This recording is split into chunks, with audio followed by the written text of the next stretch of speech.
こいつは楽しめそうだ。 Fighters ready. Engage.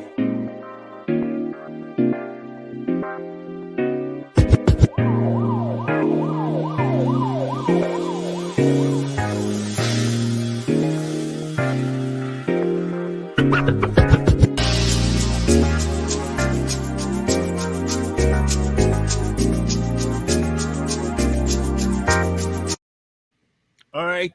What's going on, everybody? Huvvi 186 back again with another podcast, the Overrated Podcast, episode 46. I am your co-host, Huvvi 186, like I said, and this is my partner in crime, Traditionalist 101.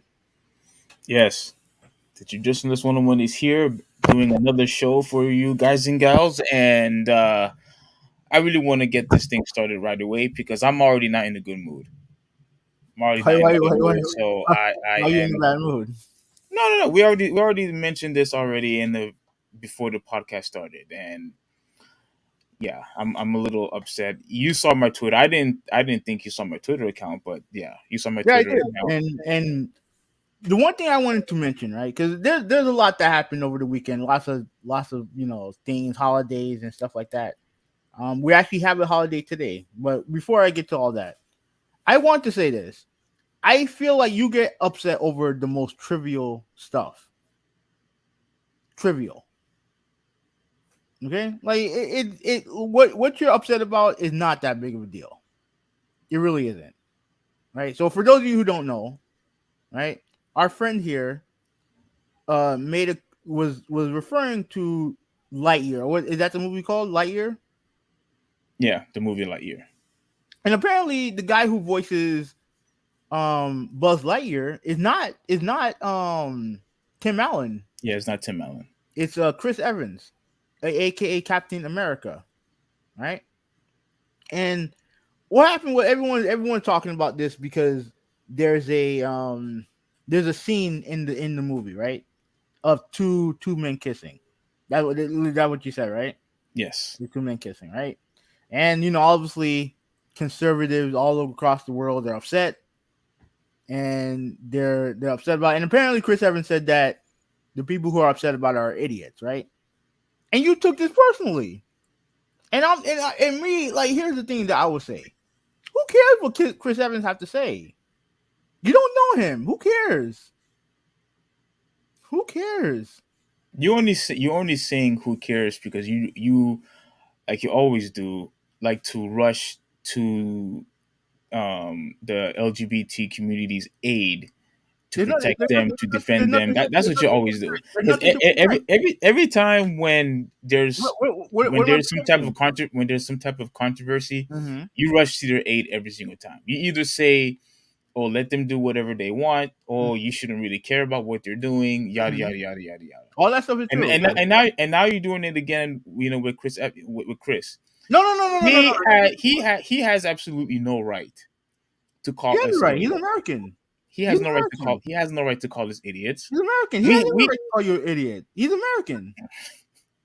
Well, look. Freedom of speech. Isn't that what I've been lectured to about freedom of speech? What's up? Go ahead. Huh? Go ahead. Talk. Yeah. So, everybody seems to get a little, upset about the whole, gay scene because everyone now feels that Disney is pushing this gay agenda, especially towards, the little kids. Mm-hmm. We all know that Toy Story, and we all know that, movies like Cars, Cinderella, etc., Pixar, who is a very great 3D animation company studio, by the way. Absolutely.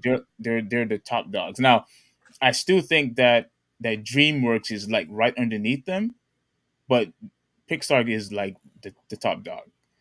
Blue Sky, they're okay, but Pixar is the top dog. But anyway, I believe that Disney is pushing an agenda. Mm-hmm. I believe that they are purposely, intentionally want more and more and more homosexual scenes in the movies. Mm-hmm. Purposely, not organically. They're purposely doing it. Okay. And I think there's a reason why. I think they're trying to make something that is abnormal, like you said earlier, normal, and it's not, and it will never will be, because Jesus said so.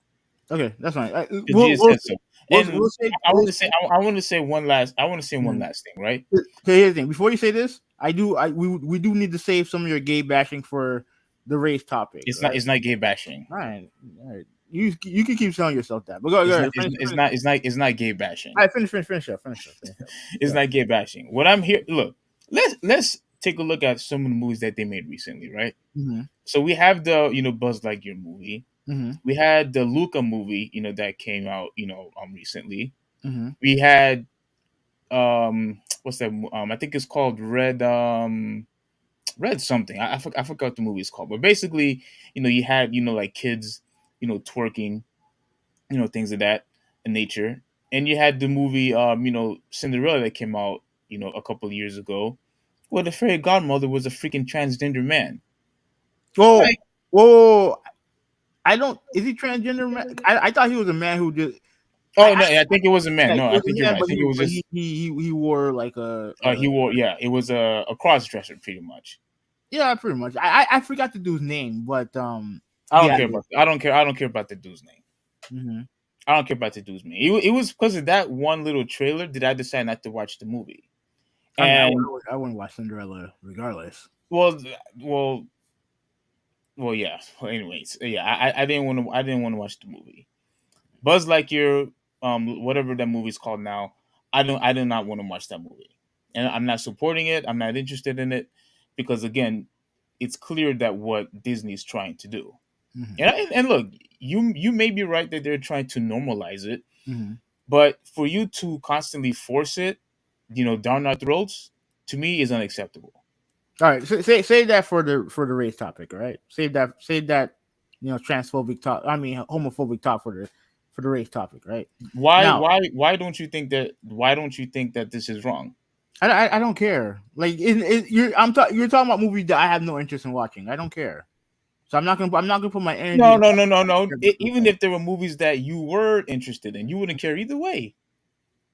No, I mean because I don't care about a scene with two men kissing. It's not like it is what it is. Two men kissing, two women kissing, it doesn't matter to me. That's not something that you should want your kids to see.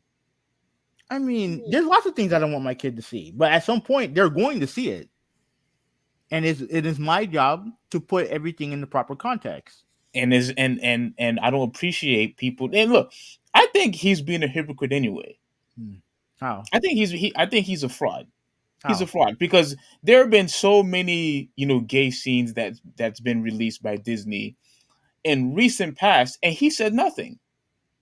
He said nothing when there were controversy about this, the gay past scenes in the past. Why is he saying it now? Because he's in the movie. Because he's in the movie. He doesn't give two flying rip. I don't want to curse. I don't want to curse. He doesn't give a crap about what happened. In that the only reason why he's complaining now is because he's in the movie. Why didn't he say anything before? Because I don't think he was in a movie where that stuff was in it. He was not in the movie. He doesn't. He honestly doesn't care. Like again, I don't follow Chris on Twitter, but I don't think that he's the type. I think he comes off as the type of person who celebrates Gay Pride Month. So I didn't think that he's commented on it because it's a movie that he's in. He's in the project. So that's why he's calling us idiots. Yeah, I mean, but again, as a full-blooded American, freedom of speech. He has the right to call you that. It's not a big deal. Like taking a random comment personally is not. I just think that is silly. But silly? Yeah, I think it is silly to take a comment that is not that a random like a innocuous comment and take it personally.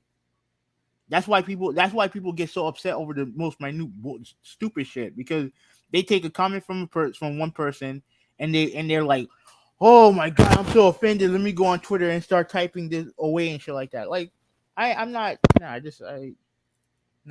I'm good. I'm not interested in that. All right, so one last question. Then let's move on. Mm-hmm.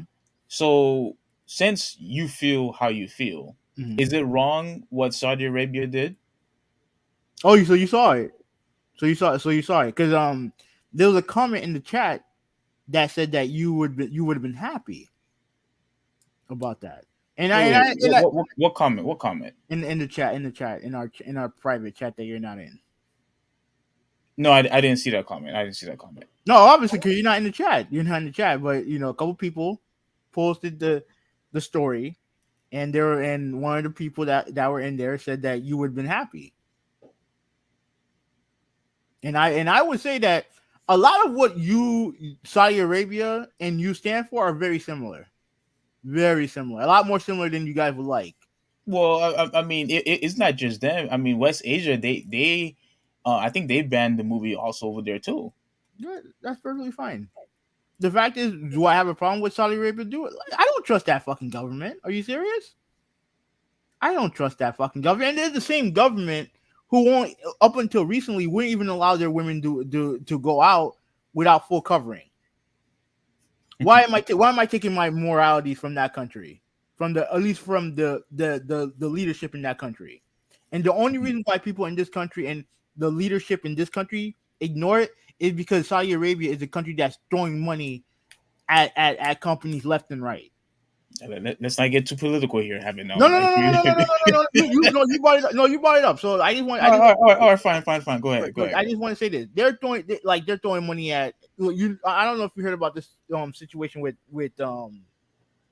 golf with the PGA Tour. Some of their biggest names left to go play for the Saudi Arabia led live company because they're offering guaranteed money. They throw money at WWE left and right. You know what I mean? They're throwing all sorts of money so that they can help build their image, to rebuild their image, because they're like, oh, we're not an awful country. We're like, we come, you know, see us and see what strive they made. They just now allow women to drive. They just now allow women to drive. Yeah, that's unacceptable. I could. You know what I mean? Like, why would I take my morality from that government? Like, I'm good there, bro. But yeah. So okay. So we have more stuff to talk about when it comes to the gays later on in the podcast, right? It was a busy weekend for me. But before you continue, just so I can say my two piece, all the countries that decided to ban the movie, I have absolutely no problem with it. Yeah, that's fine. You guys have the same homophobic views that you guys share the same homophobic views. That's fine. Homophobic. Yeah, like I mean, let's be like, and I ask you this: if it was two heterosexual people making out in that scene, this is not an issue. Not an issue at all. But again, I don't recall any that's fine. Any Disney movie that is geared to children have two homosexuals making out in the movie. I don't recall. Heterosexual. Yeah, heterosexuals making out. That's in the movie. fine. I don't know. I haven't seen it. Maybe Beauty and the Beast. Maybe Aladdin. Even Beauty and the Beast. They're not. There's no makeout session anywhere. I mean, I didn't watch Lightyear, so there's a difference between a kiss and a makeout session. There's a difference, and I have a hard time believing that Buzz Lightyear had a fucking gay makeout session in the movie. I refuse to believe that. Maybe it was a kiss, a peck. I don't know. I didn't watch it. But if it was heterosexual couples, this is not an issue. It's not an issue. But regardless of all that, we'll save that talk for later. This week was a busy week, holiday wise, in this country, because you had not only did you not, at least for me personally at my job, they had the gay pride parade by the beach, and all them people came to my restaurant. So I was fucking busy that day. I think it was Saturday. I was busy. Yeah, they have coloring rainbows and balloons and yeah, all that t-shirts, all that other stuff. Yeah, all that. Yeah. I mean, even I didn't see too much of it because I was in the busy fucking running around with my head cut off. But yeah, it was there. You had that. You had Father's Day the next day. Shout out to all the fathers out there. And then you have Juneteenth, which is actually today. And speaking of Juneteenth, right? Let's jump off to our first topic from right there, right? let's go to our good friends at 343 Studios. And yeah, Dude, what's you're making a lot of noise again. it's, okay. Do you see the okay. I know you see the ad. Let's get this shit out the way. Yeah, oh yeah. Right. So you see the topic, right? Halo Infinite Juneteenth cosmetic briefly named after an ape sparks outrage. Right? So for Mm-hmm. those of you who haven't played the game, what this is you like when there's certain things you can kind of do like different nameplates and modify your soldier, right? And this is a nameplate that 343 thought wanted to do, right? Is named Bonobu, right? And that's important to know. So this is the nameplate. And let me read the article real quick. Last night, developer 343 Industries rolled out a Juneteenth themed cosmetic option for Halo Infinite, its multiplayer shooter. For a moment, the affiliated Pan African themed colors palette was titled Bonobu. A bonobo, is, for those who don't know, is an endangered species of great ape. I did not need to tell you how abhorrent this is. Now, do you understand? Now, again, I don't know if I should ask you this question, but you do Yeah, understand. hold on. The that part. Why is that part important again? That last About an ape? sentence. Yeah. You do understand the context of calling of African Yeah. Yeah. Americans an ape. Yeah, Yes. Yeah. that's why it's a problem. Okay. You named in the theme of Juneteenth, right? Celebration of ending slavery for African Americans. You name your theme after an ape. After a fucking ape. Yeah. Let me continue reading. Halo Infinite, which is based on a free-to-play model, has its weekly reset when a slew of new cosmetics and mold cycle into the game. Meant to keep the grinding feeling fresh. Every Tuesday at 2 p.m. This week, D43 Industries added the free but time-limited nameplate in commemoration of Juneteenth, a federal holiday marking the end of slavery in the United States. All right. At 4:45 p.m., the Halo content creator Sean W posted a video on YouTube explaining the situation. Yes, the nameplate itself is named Juneteenth, but the color option for it, which you access via secondary submenu, was initially listed as Bonobo. Sean W noted on Twitter that it has been fixed. Probably the quickest fix to ever roll out in Halo Infinite's turbulent history. It is now named Freedom. Still, it absolutely boggles the mind how this happened in the first place. Agreed. How the fuck did this happen? How the fuck did this happen? Now, it's one thing if there's a country, let's say if 343 was in, I want to say, let's say they're based in Europe, right? And now, mind you, Europe has their own disgusting history when it comes to racism, right? But no, you know what? No, fuck that. How the fuck did this happen? How the fuck did this happen? Because here's the thing: 343 Industries. I'm sure there's a lot of young people that work there, and the one thing I noticed is that there's a lot of young people who don't understand the history of this country, right? Either the school system failed them or whatever. It is what it is, right? But if you're my age or older, which I know the people at 343 Studio Industries are, how the fuck did you allow that to happen? How? Well, it was clearly. Don't you think that it was intentional? No, I refuse to believe that it was intentional. I refuse because I can't think of people being that stupid. Maybe it's just me giving them the benefit of the doubt, but I can't imagine people being that stupid. I mean, you after all the stupidity that's been going on in recent past, you honestly believe that? I do, even though I shouldn't. I shouldn't, but I do. How do you allow this to happen? You named it after a fucking ape. If it was just we named it freedom or whatever, then that just makes sense. But here's the thing that a lot of companies do, right? And this goes for Juneteenth, this goes for Gay Pride, this goes for anything, right? When they try so hard to be inclusive, they just think of it. They don't think of it in a way that's like yo, like all we have to do would be the simple thing. They have to go the extra mile. They have to be extra to say, hey, this is how much we support gays or we support blacks. They have to go the extra mile, and for no reason. All you have to do is just put a Juneteenth nameplate. That's it. Juneteenth color scheme, whatever. That's all you have to do.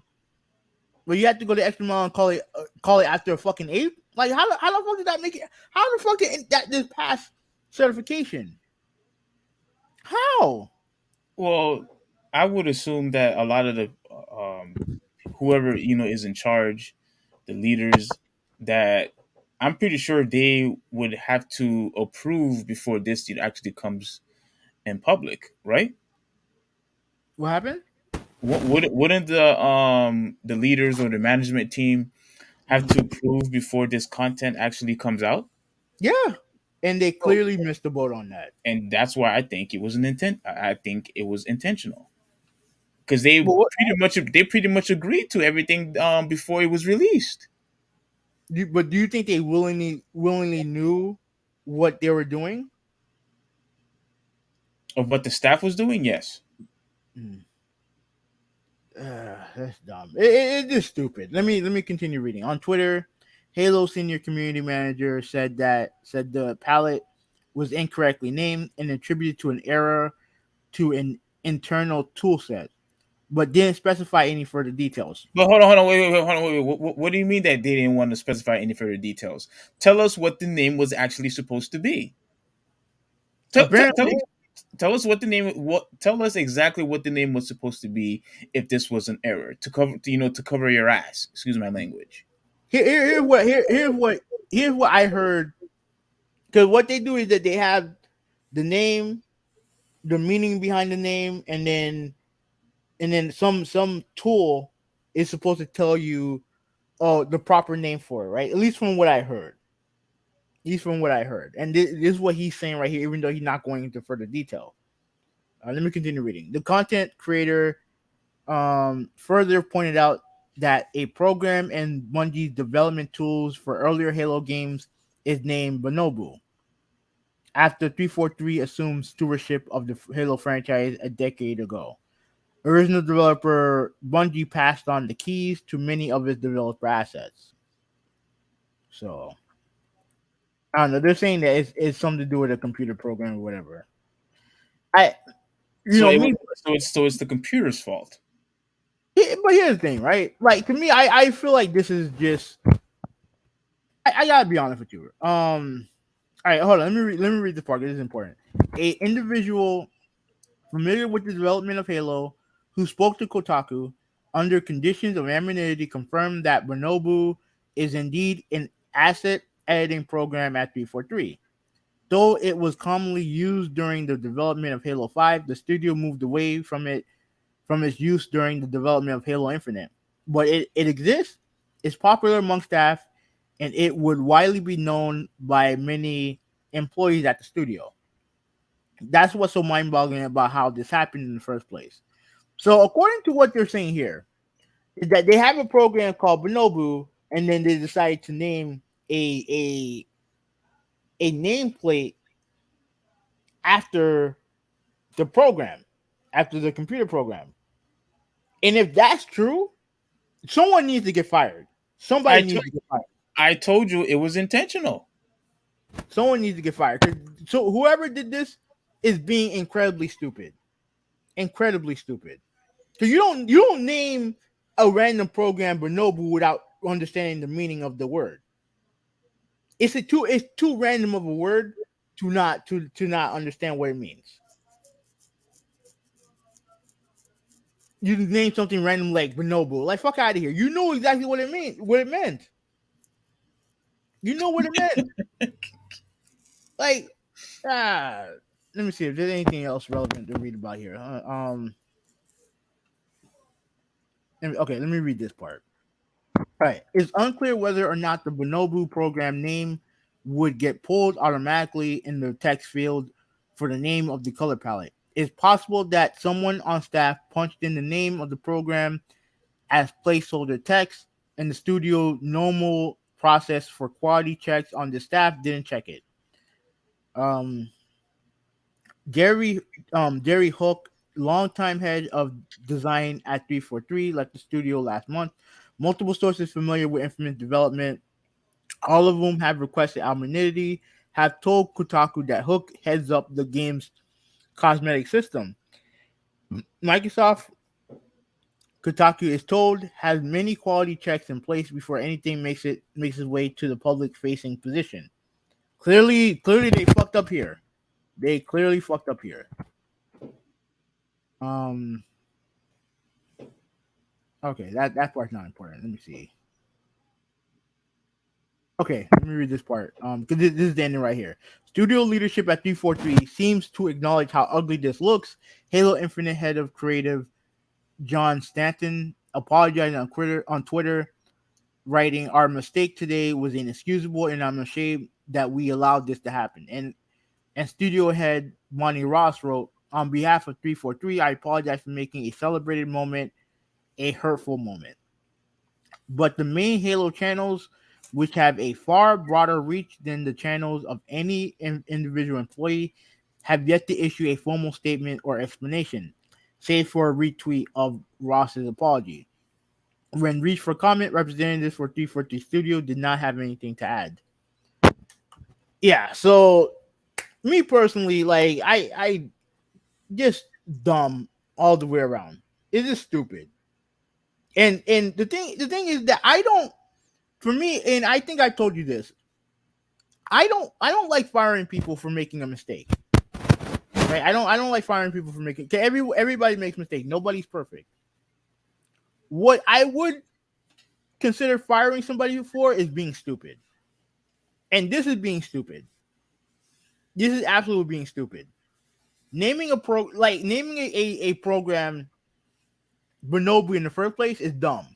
But whatever, it is what it is. But then you want to take that name, which you know full well what it means, because you don't come up with a stupid fucking name like Bonobo, like a random name like Bonobo, and put it onto something without knowing what it means. I refuse to believe that. Right? And then you're gonna take that fucking name and put it onto a nameplate commemorating a fucking month.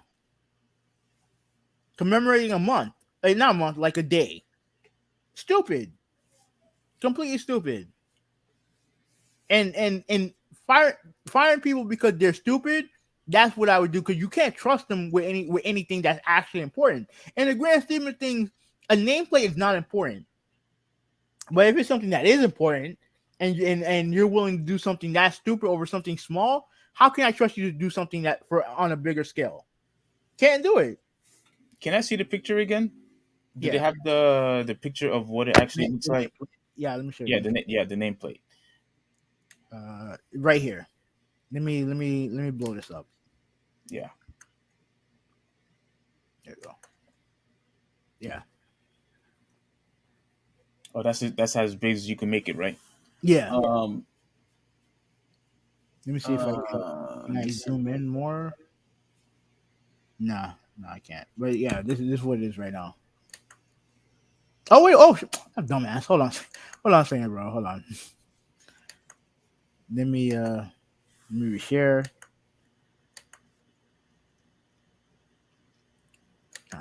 There you go. Oh yeah, that's better. Yeah. All right, go ahead. That's way better. Yeah. So, in my opinion, this was absolutely intentional. They obviously didn't, because look at this. This is we're in Juneteenth right now, Mm-hmm. and you're gonna make a name called, dude.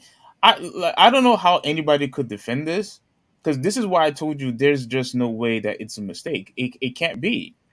There's far too many coincidences, that came along with this. You know what I'm saying? Like, we're in Juneteenth.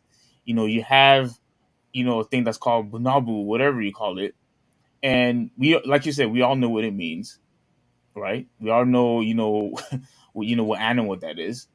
But for you to put this on here, and then you can't even provide us any type of feedback of, well, so what were you trying to call it then? What was the actual name that you was trying to put out in the nameplate, or what is it, name tag, or what was it? Nameplate. Yeah, Nameplate. But you didn't want to give us what name you were actually trying to put on there. So to me, this was intentional, or this was probably maybe a joke. This was someone in your staff, a graphic designer or a game programmer, whoever, probably thought it would be funny, to put something like this out. and I can't have that in my company. If you're going to make a joke that could cost us money, can cost and cost the country bad publicity, I can't have you in my company. I can't, because I can't trust you with something actually important. I can't do it. Can't do it, bro. So Yeah, this is why I say it was intentional. And for me, do I think the person should get fired? Yeah, I mean, yeah, sure, you could fire them. I wouldn't. I think a suspension would be more ideal. But if the person actually gets fired, then I don't feel sorry for him either. But I think something is more warranted is a suspension, maybe a couple weeks of suspension. No, you won't be participating in any further projects.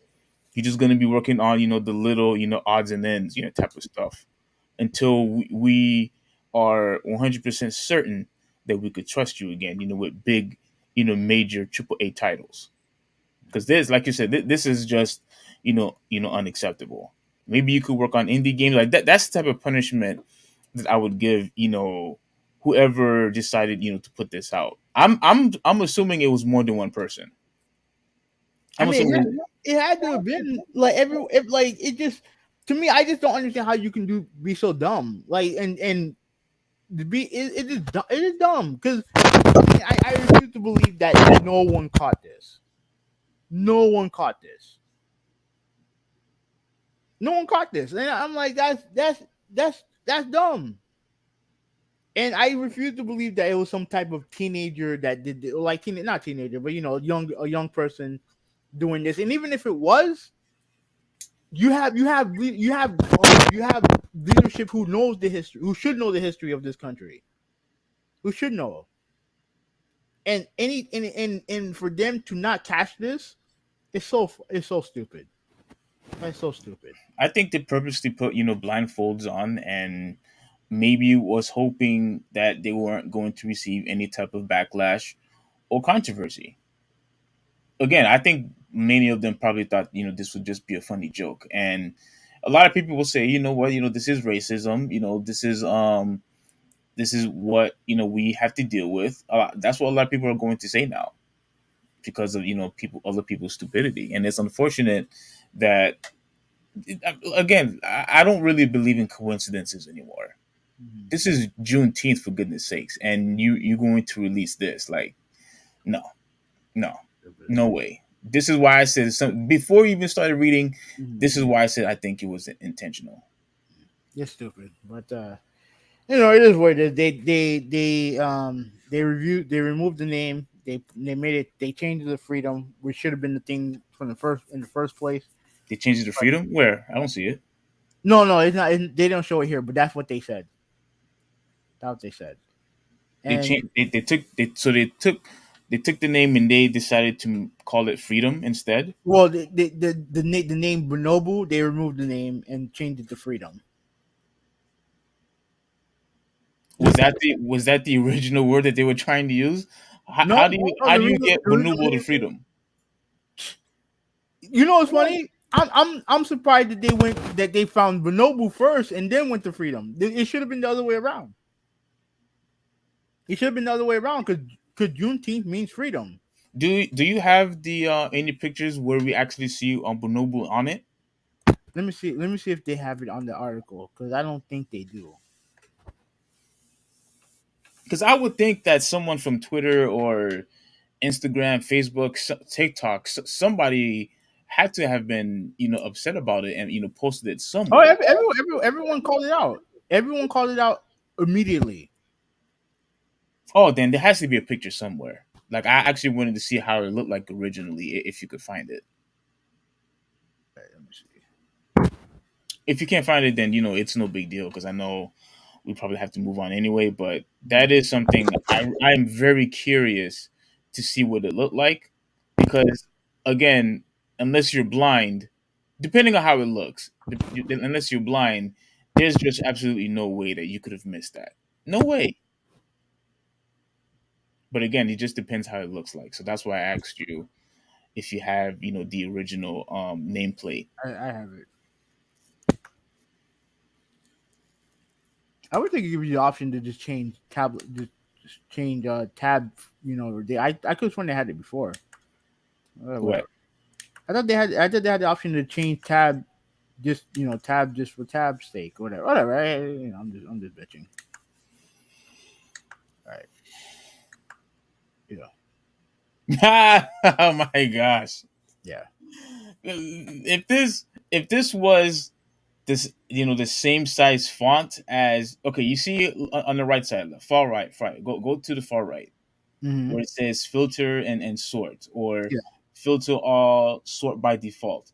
You see, if it was a font that size, No, then no, even still, you can't name a commemorative whatever item for black people after an ape. You can't do that. You can't do that.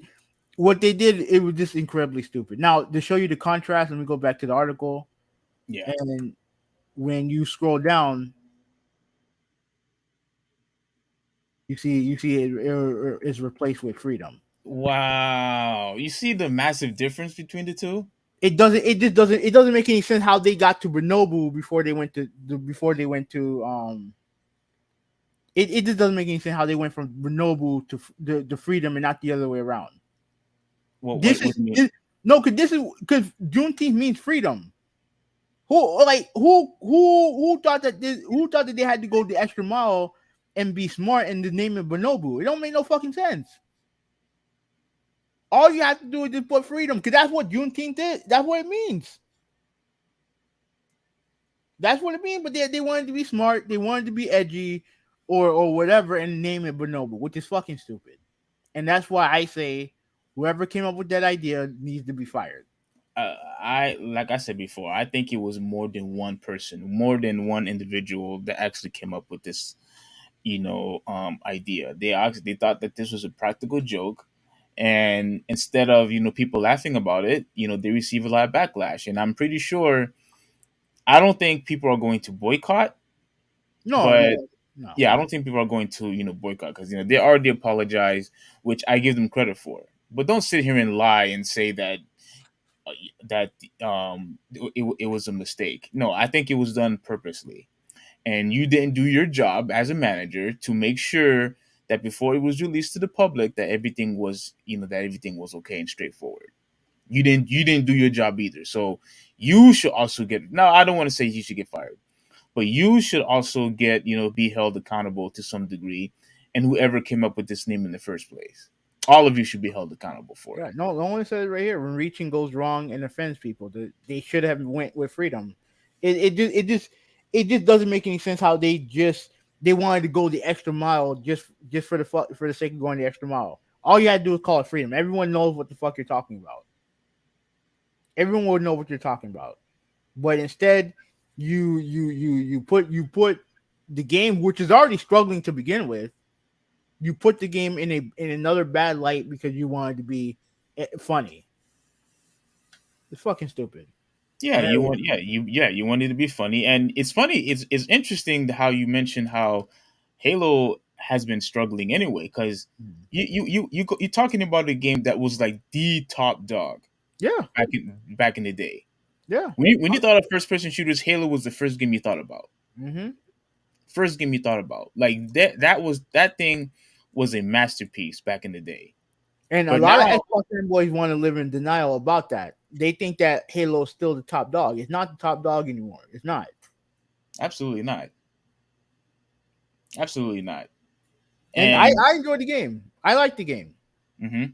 You know what I'm saying? But it's not what Halo used to be. And anybody who thinks otherwise are in denial. Well, common sense should have, come to those Xbox, fanboys, because the same staff that made the game originally are not there anymore. I mean, the common sense should tell you that, you know what, this is probably not going to be the same game if the same programmers and designers, are no longer are participate, in the company or in the studio. But am I happy that the game is still somewhat holds some relevancy? Yeah, sure. And I want to continue to give the franchise a try. But don't sit here and tell me that all this stuff was a mistake, and then you come up with this you know ape type of name on public display, knowing that you're trying to make Halo the number one video first person shooter of all time again, and then you give us this. Like, come on, man, come on. Yeah. Like that's just unacceptable on your part. So hopefully it's not going to hurt their sales. I mean, you just said that you don't think No, people are no. going to Like buy it. this is basically a free to play game. So Yeah, but people could still say, I'm not going to put any money in it, or I'm yeah, not going to download it and play it. yeah. But no, I don't think that will happen. That won't happen. But Nolan said that Infinite just hits different, not bad, just different. Like I said, I like Halo Infinite. Like I do. Um, like I said, I grew up not really liking the Halo franchise, Yeah, I remember. but I after playing Halo 5, Halo 5 was the first Halo game that I played. It's fine. Like I like Halo 5. I think Infinite, as far as like mechanics, is better, but is better than Guardians. But I don't have a problem with the game. I just think that what they did in this case is just stupid. And Halo's not the big franchise that it used to be. So Did you play the other Halo games like Halo Reach or DST? Like, did you play any of no, those? no, Oh, no. I did play 1, 2, and 3. I played those. I okay. played those, and three. 3. I think I would have liked 3 more if I hadn't really gotten into Call of Duty. If it wasn't Oh, for Call of Duty, I probably would have liked 3 more. But Call of Duty was just like the perfect shooter for me, and then also, um, um, Rainbow Six. oh yeah, yeah, yeah, yeah, yeah. All right, so no one said, honestly, I'd rather play Infinite than Apex, Fortnite, and PUBG combined. The thing is that, and there was the best for me personally. 3 was the best for him personally. Yeah, that's everyone's favorite. 3 is everyone's favorite. Yeah. But regarding, like, I've never played Apex, Fortnite and PUBG. I honestly, I'd rather play Halo than those games too. Even though I'm a big fan of PUBG, and I do like Fortnite. I don't think Fortnite's a bad game, but I do like full-fledged shooters. So The thing is, for Fortnite, I've seen my nieces play. I tried it out. The game is fun to play, but it is one of those games where Fortnite, you cannot participate. Quick. go That's ahead, your mic. That's your mic. my mic. If you look at your logo, it's constantly you know how when you start talking, it'll Mhm. show the interface of you talking. Yeah. That thing was loud, dude. You need to fix your mic. See, there it is again. Hold on, let me turn it down. All right, go ahead. Repeat what you just said. Um, yeah, Fortnite is one of those shooters that you can have fun with, but it's one of those games where I just cannot take seriously in a competitive level. Like I can't do No, that the same no, way. you can, no, Yeah. no, you can't. Okay, yeah, all right, that's pretty much it for this topic. You know, All right. Yeah. Cool. let me Good get to topic. the let me get to the turtles gameplay real quick because this won't take too long. I just kind of want to show you what the game looks like and stuff like that. All right, so let me share this out real quick.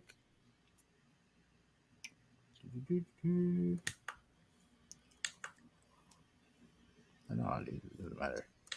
Yeah.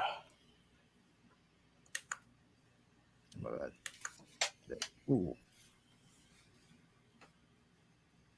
there you go. There you go. I just did this today. All right. This is my video. Let me turn up my. Oh, you posted this. Yeah. Okay. This is on my channel. All right. Yeah, that's the intro. Mm-hmm. So the game, like, I mean, you could put this is your channel. You could put music. no, I'm not getting copyrighted. I'm good. Wait, you're gonna get copyrighted on your own game? No, not on my own game. On this channel, yeah, but on my other channel, no. Wait, hold on. This is your channel. Yeah, I know. So how would you No, get no, no, no, copyrighted no. on your channel? The podcast is on our channel, Yeah. and I don't want to put audio in because you're not gonna hear what we have to say anyway. I mean, you could But just let me, wind down, but all right. regardless, this is the intro of the game, right? So, I bought the game on Thursday. I played it that night, and I played it again. I played it again yesterday, and I played it today. So those of you who don't know, this is Teenage Mutant Ninja Turtles: Shredder's Revenge. This is kind of like a homage. It's a new game. It's an homage to the old Turtles games. Has a couple of nice wrinkles to it. I can tell you this right now, right? This game this is the best turtle beat 'em up that they've ever made, in my opinion. Oh my gosh. Okay. This is the best one, based on and it should be. Realistically, it should be. Right? You have you obviously I had the same um it has a similar art style a little bit, like a little it's like combination of the old school art style and obviously with new school technologies and stuff like that. Yeah. So yeah, you have any questions so far? Um. Like I said, I have the game. I know you're waiting for a physical copy. Yes.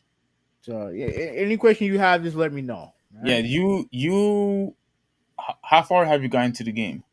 All right, no, I've just gotten to 2 levels so far. Is the Two game levels.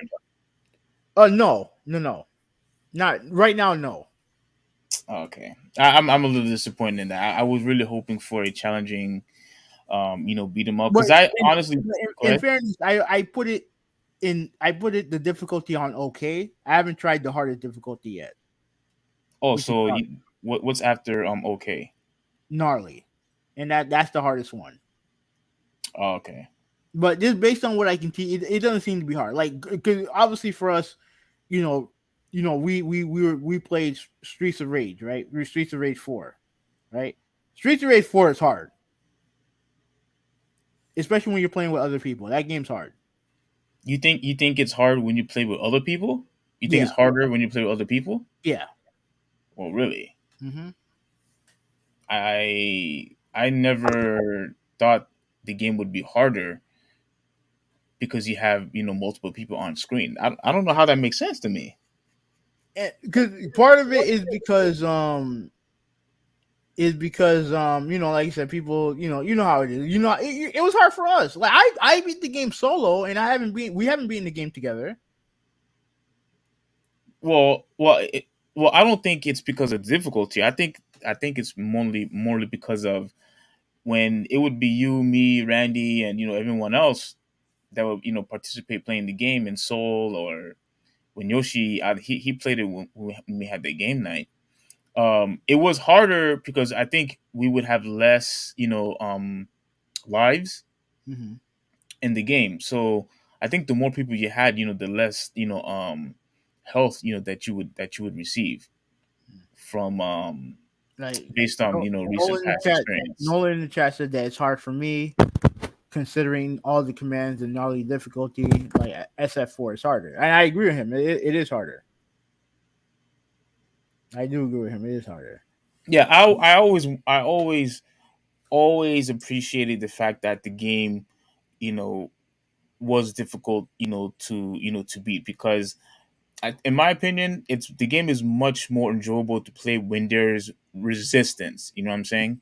If you could just walk through a game and just beat it without any effort, that's not fun to me. So I actually appreciate the fact that Streets of Rage is difficult. And remember, I predicted this having I told you that once Streets of Rage got the success that it received and all the high acclaim that it gotten, we was going to see more beat 'em up along the way. Well, I don't know if this game was developed, in while Streets of Rage was developed, but I definitely can see. I understood what you're saying, and like, look, Streets of Rage was a success, and this game is already a success. Mm-hmm. Like, I don't have the sales number, but like, this is a success. And this is why I really appreciate that there are certain games out there, and I think beat 'em ups is one of them. Like, you don't have to make it 3D, and I think that's why a lot of the Ninja Turtle games that were in 3D was just so awful. But I don't think certain games are able to perform or execute well in a 3D platform. Here, I think it's perfect, and I No, don't think it should ever change. because I do have a harder time getting into 3D the 3D beat 'em ups. Like, it's Yeah. why I wasn't that big of a fan of the Batman Arkham series. I wasn't a big fan because I don't like 3D beat 'em ups the same way that I do 2D ones. Well, are you talking about the Batman Arkham Asylum video Mhm. game? Yeah, Well, that wasn't considered a beat 'em up though. I mean, yeah, Oh, I would that's say not that. a beat 'em up at all. Like that had a lot of stealth and yeah, it had some beat 'em ups elements in it, but it Yeah, was yeah. way more than that. I know it's more than that, but it's to me at its core it's a beat 'em up in my opinion. And Wow, it's definitely not a bad game, but like it's not a game I love that. it's not as fun, not as fun. I love that game. All right, so Nolan said that he played with Yoshi and Shane. Oh, I didn't see the Shane part. Oh, really? Yeah, and I'm thinking, do I know Nolan? Because I always figured that he was just a guy that was on the internet. That's funny. Yeah, I have an idea who it is. I have an idea who You who have Nolan an is. idea? Yeah, I have an idea who it is. Yeah, Okay. I don't think you know him, but I do. Well, shout out to Nolan anyway. Yeah, All right, big so shout yeah, out to you, Nolan. mhm. Yeah, Yeah, so so, this some more. this is your gameplay right here. Yeah, yeah. Okay. All right, so Okay, this so Donatello's your favorite turtle. no, I just picked him randomly. Oh, I would probably say he's my second. No, actually, no. Michelangelo, my second favorite. He's third. who's number third. one? Leonardo. Okay. So, all right. So, yeah. So, okay. So, this is some more factoids about the game. There are two play modes. They have the story mode, and then they have the arcade mode. The arcade mode is basically just standard. You go from one level to another. That's pretty much it. Story mode, they have challenges that you have to complete. They have like side. I don't know if I would call them side quests, but you have to do like certain things to get like rewards and stuff like that. And your player and your turtles can level up while you play also. So Oh man, and Bebop, you have to unlock when it comes to Casey Jones, you have to unlock him. Okay. He doesn't come into the game officially. And No. yeah. But the funny thing is that Nolan said that he loved the Arkham series. It's easier for him. Yeah, I love the Arkham series too. Fantastic game. Love it to death. I would like to give that game another go if I had a chance. But I don't know if I'm interested in the Gotham Knights thing that they're coming out with. I don't know if that game's gonna interest me. But yeah, he's doing the pogo. That's funny. The pogo stick thing. That's funny. That's funny. Yeah. All right. So the amount of people, the highest number of people you can play at once is six. Is six people at a time. And I've seen Uh, the gameplay of it. That's very chaotic. and then I'm assuming it gets a lot harder the more participants that you have. Well, mainly because you don't know what's going on. You don't know what's going on. Yeah, you can't see what you're doing. Like you're gonna get lost, obviously. Wait, how? Like you're just gonna get like you're going to get lost. I'm telling you. In the game? Yeah, cause you don't know. Yeah, cause you have all these people, all these moves, all these turtles going around with six. Trust me, I've seen the gameplay. It's chaotic, absolutely chaotic. But Mm. you can go up to six people in the game, right? And unfortunately, the PlayStation version is the one that doesn't have crossplay. But you can do crossplay with people on other platforms. But on PlayStation, you can't. I don't know if that's gonna change. I hope it changes. But Hmm. yeah, we'll see. We'll see there. So this is the second level that I did, and then I stopped after this level. So it's like 17-minute video. So Okay, okay. So, um, do they? Okay, so that right there is like you pretty much your special move or your Mhm. super. Is that you? Is that your super? Yeah, I got like a special pizza, and then made me do that. Okay, and does it have the same elements, like for example, you know how in Streets of Rage, if you do your special, you lose a little bit of health or stamina. Is I it the think same you way in do. here? Yeah, I think you do. Okay. Yeah, I think you do. And my favorite part is throwing them up against the screen. That I like. I love that. Oh yeah, yeah. I love that they kept nostalgia into the game, for sure, because I love doing that. And there was actually a trick of how you could do it constantly. I don't know Mm-hmm. if you knew that. No, I know. Yeah, it's not something that is done randomly. Like, there's actually a way for you to do it. Oh There's yeah, yeah. actually Just grab them and press. I think you press down and down and attack, and then you do it. Oh man, like I remember that chick. Yeah, uh I haven't seen the Turtles cartoon in a long time, but I do remember like the first character that you save is Burn. hmm Burn. I remember him, but I don't remember exactly. I think isn't he supposed to be like April's boss or something like that? yeah. Okay. I don't remember which Turtles game it was though.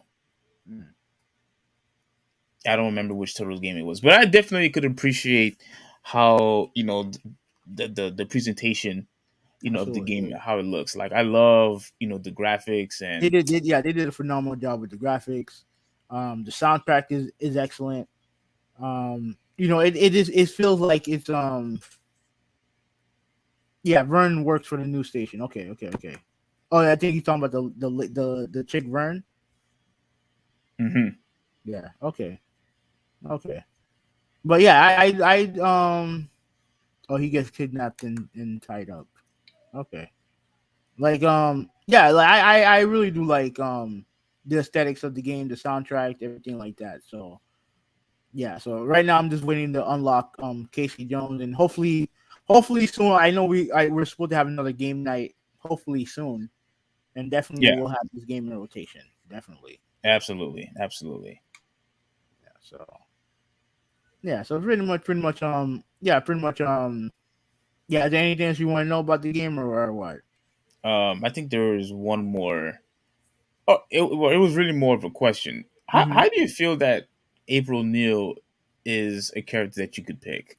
You know what's funny? Like a lot of people like using her. Hmm. I always thought it was very strange that she's a playable character, because she was always a character that would always get in trouble. Hmm. She Yeah, was yeah, she was like the lowest lane, and from Superman, was always getting into trouble. Superman always got to go and rescue Lois Lane. April Neil was Lois Lane. That's who she was. Constantly yeah. getting into constant trouble. So I don't. I never really understood how she is a playable character when that was really never in the story arc, at least from the classic one. But okay, here's the thing. Here's the thing with this game, right? They use influences from the game, obviously, the cartoon and the comic book. So I don't know. So they probably combine several things from both. Okay. So okay, so Nolan said that I heard James does game nights too. Yeah, we went to one of them. We went to one of them. The problem with James is that he lives very fucking far away from at least from where I am at, and definitely from where Steve's at. But Well, if he, he's obviously a little closer to you, but go ahead. yeah, and I think it's far. You know what I mean? He lives closer to me, and I think it's far. You know what I mean? But if he does another game night, I'm down. This guy let me know ahead of time so I can tell my job. Yeah, I'm gonna definitely plan, another, game night, really soon, so that way everybody, could, request a day off. And man, that game night we had, was fabulous. Like Yeah, and yeah, and to answer Nolan's question, like James was there. James was there for the game night. So any concern that he has about COVID, that's out the window because like he was at the last one that we did. Yeah, the last game night we did, yeah, he was there. Yeah. Randy, Yoshi, Yeshua was there. Obviously you and I was there, Mhm. and Soul was there. So Yeah. So he I don't. hosted. Yeah, I don't think he cared. I don't think he cared about the whole COVID thing. At least I don't. And This fight. This. Mhm. yeah, and remember Mr. B was there too. Yeah. aka Brian, yeah, he was there, but then he left after he ate a couple of slices of pizza. Then he just dipped, and Yeah. so This fight with Rocksteady is harder than the first fight. This is a harder fight. I died here. you actually lost. Yeah, I did. Oh wow. The first time I fought him, it was easy, but the Mhm. second time was a lot harder. So Okay, that's pretty much that's pretty much it for the gameplay. okay. But All right. ultimately, yeah, just to kind of like summarize, the game's great. Like I would, if you are a Turtles fan, get it. If someone is if you like beat 'em ups, get it. Um, if you're if you like if you like gaming, get it. Like it's a great game, and it's not that much. It's on Game Pass, so if you want to get it on Game Pass, get it there. It's pretty much free if you have Game Pass. Yeah. Get it there, and it's a phenomenal game, and I look forward to playing the game as I go on, and obviously, I look forward to playing it with you guys as well. Like you're probably gonna get it on the Switch. So Mm-hmm. yeah. So yeah. So yeah, the game's phenomenal. I'm very happy. So no one said that this is a hard fight. Episode 2 is harder in general. Like, I agree. I agree there. So yeah. So, okay. So next topic is. I mean, this is pretty much your topic. Um, hang on a second. Hang on a second. All right. Yeah. Alright, so while he's there, you said that you have it on Stadia. Okay. How is Stadia, by the way? Let me know, Nolan. How is Stadia? Because I've heard some good things and I've heard some bad things about Stadia. So let me know. All right. So while Steve is getting his stuff together, let me see.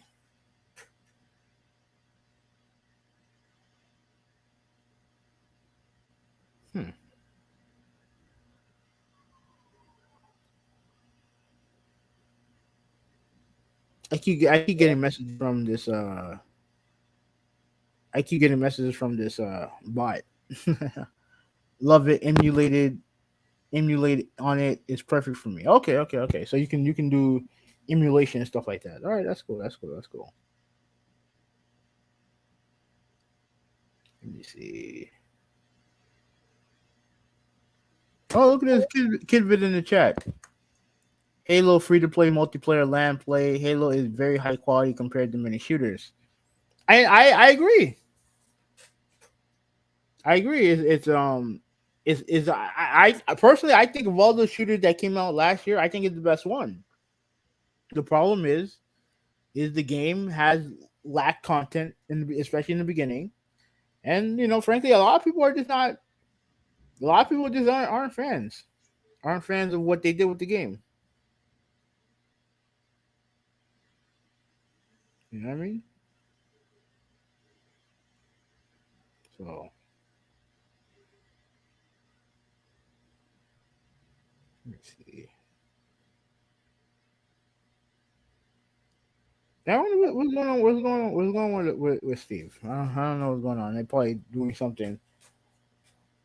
But yeah, like I mean, but here's the thing though. It doesn't and you look at what Halo doesn't have. It don't have co-op. It's a signature in the game. It doesn't have co-op. You know what I mean? Like I mean, to me, they have a lot to fix with that game, bro. Like they do. What's up? You I good? have a lot. They have a lot of fix with what? With Halo. Wait. I thought you said the game was great and awesome. I do like the game, but the game doesn't have a lot of the stuff that the game had in the past doesn't have it now. Like it doesn't have co-op. It doesn't have co-op, and that's a staple of every Halo game. Every Halo game has had co-op, Mm-hmm. and this one doesn't. It doesn't have Forge, which is a big deal for the Halo community. Like there's just stuff that they did with the game that just didn't mesh up with the community. So Oh, okay. yeah. All right. So, ready for my topic now? Yeah. Because the thing is that we did talk about this some time a couple weeks ago, and there's been a I know that Malta, who unfortunately he's not here right now, but I know Malta wanted to talk about this because he sent me a message, and you wanted to respond to some criticism from Sarah Spain, so we might Um, do this for I a little mean, I think what you should probably do is just send him another message just in case and let him know that we're actually going to talk about the topic that he was actually interested in. Yeah, okay. Or if you want to, I could do it. Yeah, hold on.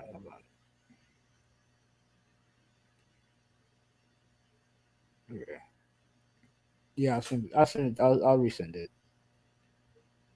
Oh, okay. Yeah, so while you're doing that, I'm basically going to be talking about how, man, I knew that this was going to happen.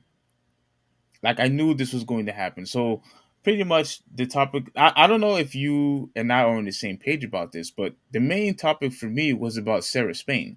Mm-hmm. What were you going to talk about? Well, the thing is that he mentioned he mentioned another player from the from the St. Louis Cardinals who pretty much said that he called it a joke on Twitter that they were doing this. And like before I give you my opinion, what is this thing with Sarah Spain? What did she do? All right, so do you want me to just play the audio? Yeah, go ahead. All right, so I'll play the audio on what she said instead of actually reading. Instead of actually reading the article, like I'll read the article a bit, but let's just go, to the gist of it at first, and then I will, pause and give my, a little say, my little Yeah, and, commentary. and just for everyone to get a recap, right? We did talk about this a couple weeks ago. Now the story is that five pitchers from the Tampa Bay Rays decided not to wear the rainbow uniform for the Tampa Bay Rays. The Tampa Bay Rays were having Pride Night, and they had this hat and the logo in the jersey that had their logo filled with rainbow colors to celebrate Pride, right? Yes. And the players said, based on their religious beliefs, that they just couldn't do it. They did say that they weren't trying to trash gays or nothing like that. They just said that based on their religion, they couldn't do it. Yada yada yada. And me and Steve pretty much was in agreement that like it's okay. Yeah, five players, all of them pitchers, and no, no players didn't. No players didn't. But I said that it was okay that the fact that they talked to the organization, they had a conversation with the organization, and they came up with a solution, and I was okay with that. I was fine with that. I know Steve definitely agreed with that. So that's coming off of that topic. Well, go ahead. Play the audio first. I was actually surprised that you were okay with it. I was very surprised. As long as they talk to their organization about it, and as long as they believe they are stuck to their beliefs, then I can't get upset about it. Yeah. All right. So Said that's so interesting that pitchers didn't want to. Like, it was only 5 guys, and they're all pitchers, and I thought that was weird that they're all pitchers. I don't find anything weird about that. No, because I figured that they had more players on the team that would have been against it. It was just weird that all of them played the same position. That's what was weird about it. But like, ultimately, it is their decision. But go ahead. Play the Sarah. All right. So the whole thing with Sarah Spain or Spleen, whatever her last name is, Spain. She pretty much was asked the questions about the 5 pitchers who decided not to partake in wearing the LGBTQ pride patch. Mm-hmm. And she basically gave her opinion out, and then she basically called us Christians bigots. And here's a quick audio of her saying this. Mm-hmm. Jason Adams to the Wait, can you hear it? Yeah, I can hear it. All right, let me just in case though, I want to put the volume up. Okay. Times, hard decision, because ultimately we all. Now, Nolan and Kidvid, let me know if you can hear it perfectly. Having you said you could hear it, but I want to make sure everybody else in the chat could also hear it as well. Said we want is them to know that they are welcome and loved here. But when we put it on our bodies, I think a lot of guys decided that it's just a lifestyle that maybe, not that they look down on or anything or differently, it's just that maybe we don't want to encourage, if we believe in Jesus, who's encouraged us to live a lifestyle that would abstain from that behavior.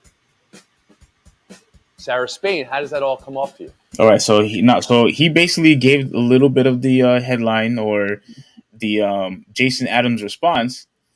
Now, I really want to show you what's going on, but I don't want to take the chance of getting copyrighted. I think you and I have been doing quite well at not getting copyright strikes or claims. Mm-hmm. So to keep that consistency, I just want to play the audio, which is why I'm happy that you all are able to hear it. So this is her response. Now, again, the 5 pitchers are Christians. They believe in Jesus. And they know that supporting, this, pride stuff is not something that is in the Word of God. And they want to hold, that consistency and that lifestyle. But Sarah Palin had this to say as a result. Spain. I keep saying that, yeah. Sarah Spain had this to say as a result of the 5 pitchers not wanting to partake. Pride is about inclusion, so you don't love them and you don't welcome them if you're not willing to wear the patch. And calling it a lifestyle reveals to me that you've done not even a modicum of research or understanding on this topic, which is what tends to happen when a privileged class isn't affected by things. This is hold on right there. I got to stop real quick, bro. Wait. Hold on. I couldn't really hear her because I think your internet just took a bit of a crap. It did? Yeah. What do you mean by crap? Because you're roboting a little bit. Your webcam is like slowing down a little bit. Okay, let me see.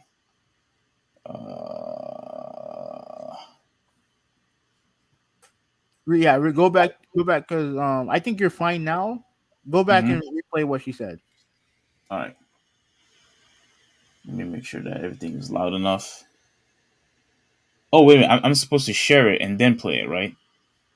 No. Play right now. All right. So here we go, everyone. Let's hear what she had to say again. So you don't love them and you don't welcome. Pride is about inclusion. So you don't love them and you don't welcome them if you're not willing to wear the patch. All right. Okay. She said you're not welcoming them if you decide not to wear the patch. Mm-hmm. That's like, dude, that's where I have to say stop. Okay. And if So, I don't agree with her, by the way. oh, you don't? No, You don't? no, I don't agree with her. That part I don't agree with her. Here's the thing. They never told anyone who's a homosexual, who's a trans, that you cannot attend our games. They never said that. I mean, They go ahead. they don't have the power to do it, even if they did. Yeah, They don't have the power even if they did. Continue. yeah. They never said that you cannot attend our games, that you cannot participate, and they didn't show any type of disrespect to the LGBTQ community whatsoever. All they did was basically practice their faith by not partaking and wearing the patch, because what the patch, or the pride flag, represents. So why are you upset that these pictures are practicing their faith? They believe in the Lord Jesus Christ. They know what the Bible says. And for you to get upset over them practicing, their religion, their Christianity, that just shows how ignorant you are. And that you are the one that need to do your homework. You are the one that need to understand, where they're coming from. If this is truly about diversity and about freedom and acceptance, why aren't you accepting their religion? Why aren't you accepting their beliefs, their belief system, what the Bible says? So to me, this is all hypocrisy on her part. 100% hypocrisy. And I can't stand these people that constantly come on social media, that constantly come on these talk shows saying, "Oh, we have to be tolerant." Well, you're not being tolerant with us. You're not. Well, so let's continue on. Let's see what else she had to say. So first she said, let's hear again what she had to say quickly. Pride is about inclusion, so you don't love them and you don't welcome them if you're not willing to wear the patch. And calling it a lifestyle reveals to me that you've done not even a modicum of research or understanding on this topic, which is what tends to happen when a privileged class isn't affected by things. This is not just about baseball. That religious exemption BS, which is used in sport and otherwise. That's the other part that pissed me off. Mm-hmm. She said the exemption is BS. Religion, they use their religion as an exemption. She said that's BS. How is it BS? Because How is it BS? now let me address the first thing that she said with the patch. Right, I don't feel like you need to wear anything to support a cause. Right, I mentioned this with BLM. I mentioned this with other like boycotts or stuff like that. I don't need to do anything in order to make someone feel welcome. I don't need to do that. I don't need to pander to you to make you feel welcome. Right? Now, let me say this from Nolan. Nolan said that this part, I can be bigoted. I can be a bit bigoted when it comes to a lot of people, though, not just LGBTQ, but I think of self as Chappelle, where everyone can get it. I'll rock a rainbow airband if it helps people feel welcome. I don't need to wear armband to make someone feel welcome. Dude, bro, your mic is like really going crazy. Yeah, it is going crazy. I don't know why. Because everything around me is not on. So I didn't notice that. Hold on a second. Let me see. Hold on.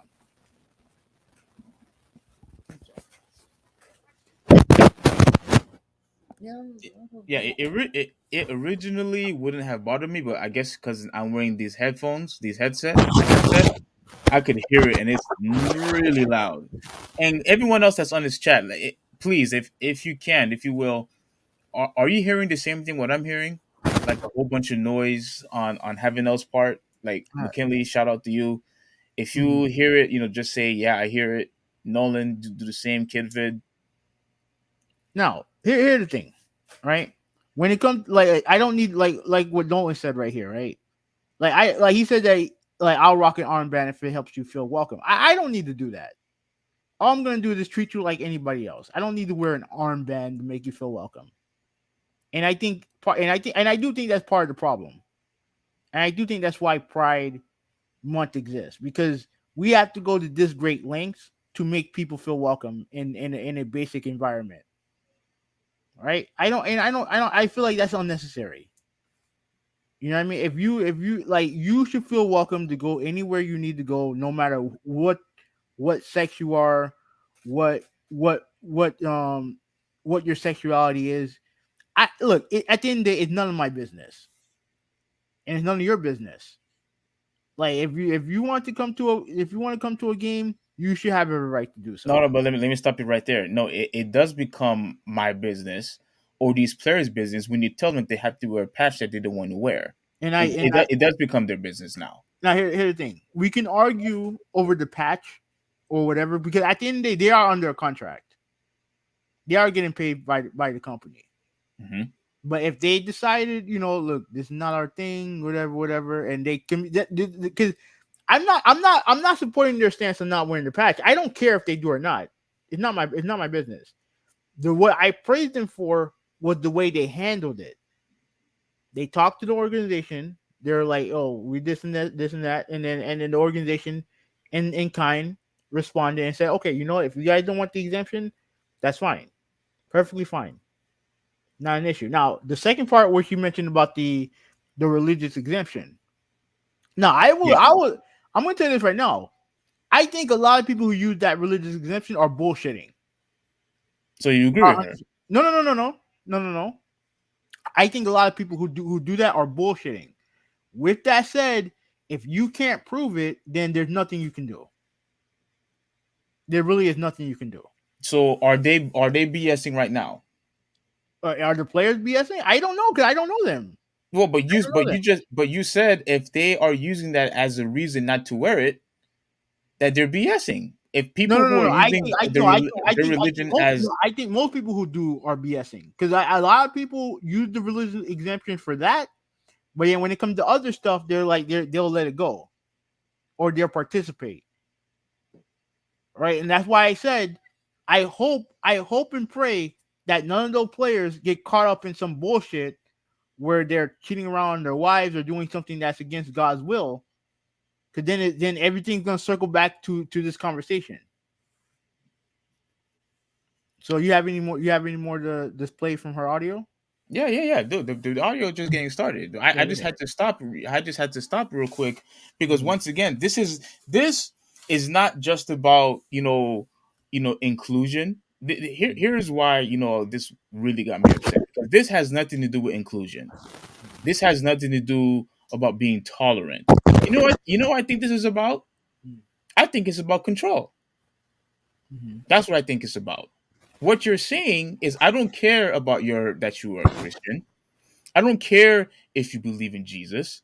I want you to wear this patch because it will make me feel better. I want you to wear this patch not to showcase that you accept us. And which I find very ridiculous, because they are already telling you that you could watch our games. They're welcoming you into their games. So what's the problem? If the whole issue was we're not being accepted, we're being bullied, we're not being embraced, yada yada yada yada yada. Well, if you are not getting the job that you want, if you're not getting the same opportunity that other people have, if you're not getting the right freedoms, education, etc., etc., etc., then I can understand your point. Whoa! I don't hear. I don't. Wait! I have to call you out on this. Because for a fact that there are some cases where the LGBTQ are not getting a fair shake. Such and as, you don't care. Marriage, adoption. They could get married right now. What do you mean? Can they? Yeah. And gay marriage is legal all across the United States. From what I know, yeah, but that doesn't mean that the church is obligated to marry them. The church doesn't have to do anything. I agree with that. But I don't know if that. I have to do research, and I'll be frank, I don't think I'm going to do research. But it is what it is. Okay, but you mentioned that, but you're wrong. But is there anything else? Well, I don't know if I'm wrong. But they don't get the same opportunities when it comes to adoption. We know that. I did research on that. I know for a fact that's not true. So in some cases they don't get a fair shake. Anything They else? don't. I think that's more. I think that says more than enough. Is that it? Is that all you have? That's all I have. Me personally, that's all I have. Okay. And you think that's okay? I think that's perfectly. I think that's perfect. I think that's perfectly fine. So when they say that they don't get a fair shake, then how can you sit there and be okay with that? Because well, I don't want to go too far when it comes to adopting children. I had already told you what my stance is when it comes to adopt kids. Now I will say this real quick, but I really want to go back to the topic. When it comes to adopting children, I do believe that if you want to adopt, that should be reserved for a man and a woman to adopt. I don't think a single man nor a single woman should be allowed to adopt, because I believe a child will be more successful with a mother and a father in the household. If we are trying to constantly push the agenda that it's more appropriate for children to be in the household with a man and a woman, then that's the stance that we should continue to go by. You're not helping if you're just constantly telling people, well, whether if you're a single mom or if you're a single dad, you are able to adopt. Well, there are times when that's out of their control. But but what are we trying to do? Are we trying to get people? Are we trying to get kids a safe home, or we just want to put them in a situation where it's beneficial for our lifestyle? And you're saying on one side of your mouth that these gays and lesbians get all the rights no matter what, and then on the same side you're okay with them being restricted with the rights. It don't make any sense to me.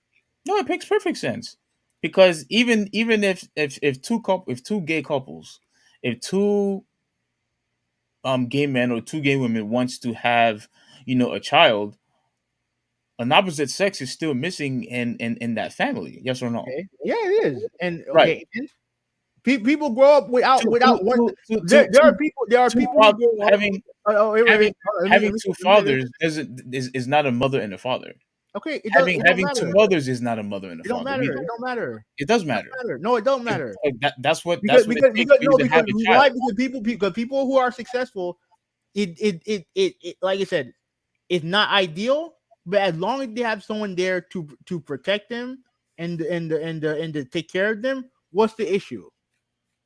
What's the issue? You're just doing it because it makes you feel comfortable that you see a kid with a mother and a father. You're only doing it. You're only saying that because it comforts you.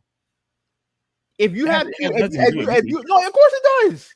Steve, everything that you're against has everything to do with you. It has nothing to do with the actual people involved. It has everything to do with you. It has nothing to do with me. Of course it does. It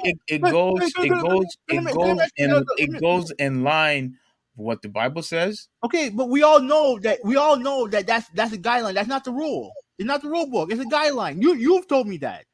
It is a rule. No, it's not. It's not. It is a rule. No, it's not. It's not. Because you can't help situation where a mother passes away or a father passes away. It's a guideline, not the rule. Okay. Well, if a mother or a father passes away, well, of course, that is obviously Okay, then how is it a rule if you have situations that are outside of people's control where something like that can happen? Okay, but okay. That makes sense. Your mic is going off again.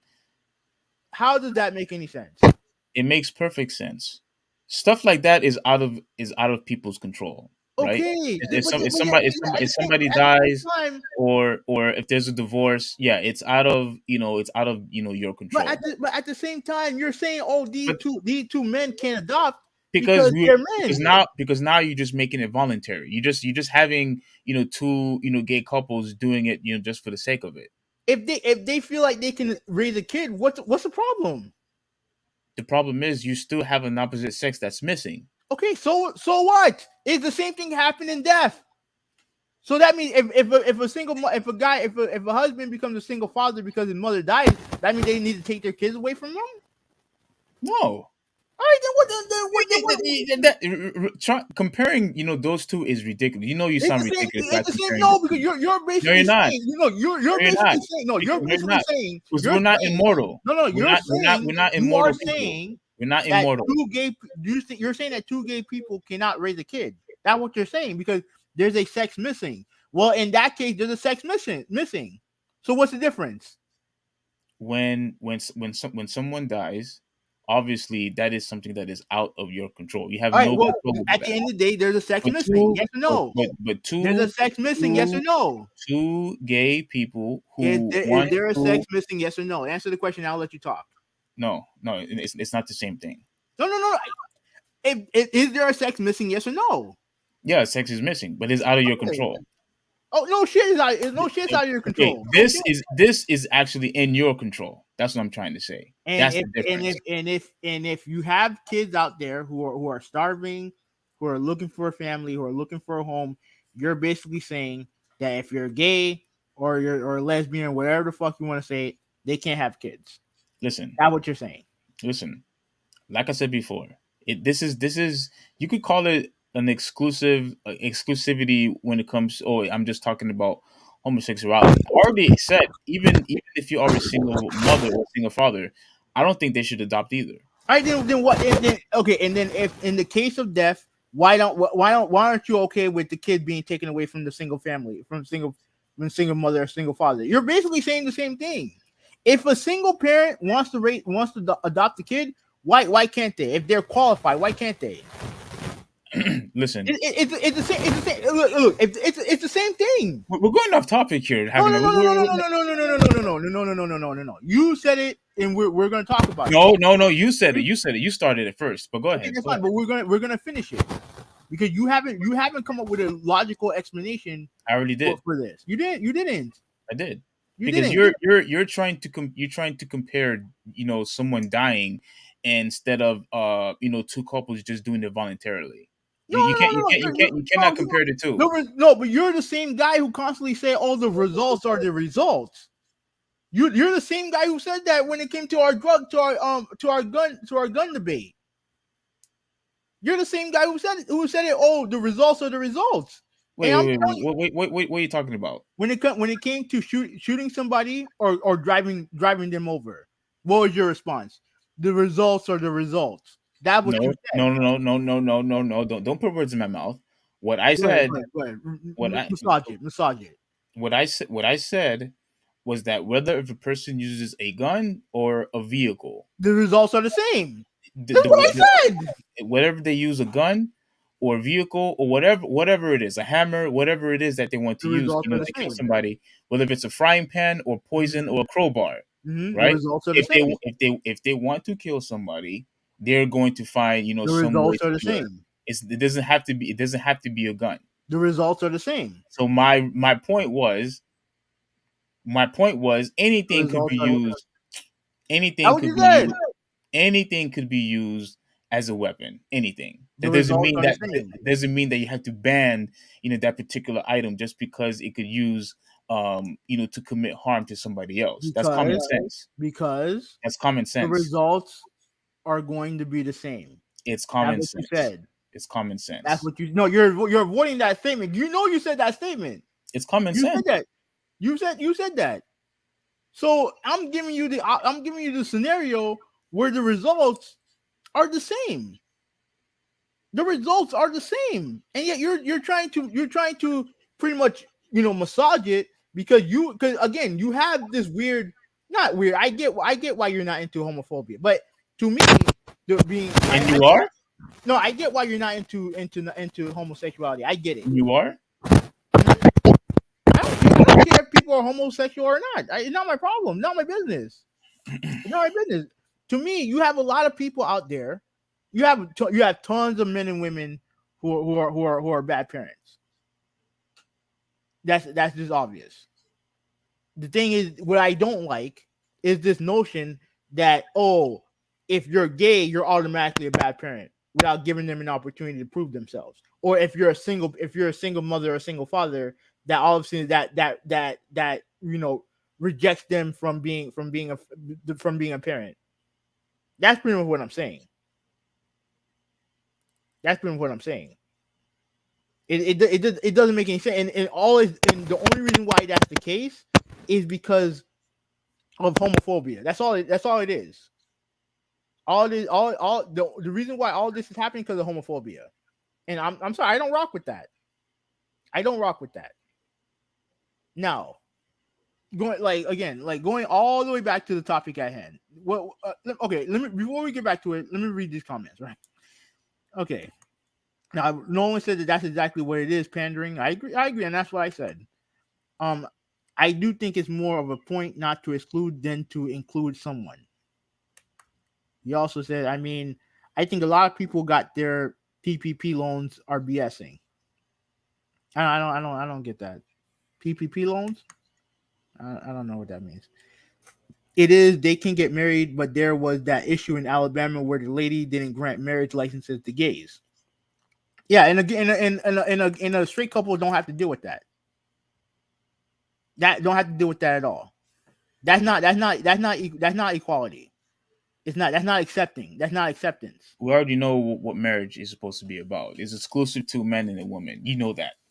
Okay, that's fine. But the facts are is that they don't get the same rights because of who they're sleeping with. Listen, and to me that's BS. Listen. Especially when it involves in the church, we already know that God unites a man and a woman. He never united two men or two women, in a marriage. It always has been a man and a woman, and that's how it should be. That's how it should be. That's not true. In history, no. In the Bible, yeah, whatever. But in history, no. But a marriage license that should be given at a court in a court, not at a church. That goes out in the courtroom, not in a church. So why is it that these gay couples have to? Why is it that there's some hick from Alabama has to hold off people's marriage licenses? What gives her the fucking right? She's God? No, some fucking hick from Alabama holding these people licenses. Straight people don't have to deal with that. Good. That's good. If you want to, Steve, you're showing your face right. You're showing yourself right now. That's good right now. That is good. All this stuff about you. All this stuff about you not being homophobic, you're throwing that shit out the window right now. Listen, I'm doing the exact same thing what the 5 pitchers did originally. Practice my faith, and then I'm going to do. I do my very best to do what the Bible says, and not partake in things that the Bible forbids. And if the Bible says that a man and a man should not get married, and a woman and a woman should not get married, I'm going to stand by that and support it. I don't see absolutely nothing wrong with me practicing my faith on a daily basis. You obviously have a problem with it, but I don't. You can practice your faith. What you do, with you're not going to marry a man anytime soon. That's fine. But getting in the way of these people from living their lives because you don't like the way that they handle their thing. Don't make no sense to me. You're just wasting. I just feel like you're just wasting your time getting upset over stuff that's not important to you. Nolan said that they have too many kids in the system. Personally, I personally believe that the same standard that should be established on the traditional, if that can be reached by same couple sex, or at least that's what the thing is saying. Let them adopt. And then let me read it. He said that I say this every week. I want to go to Steve's church. Send the URL to the live stream, Steve. He also I'll definitely, if you want to come to church with me this Sunday, you're more than welcome to join. He said, but there is a gender role not being met in a widow situation. He's right about that.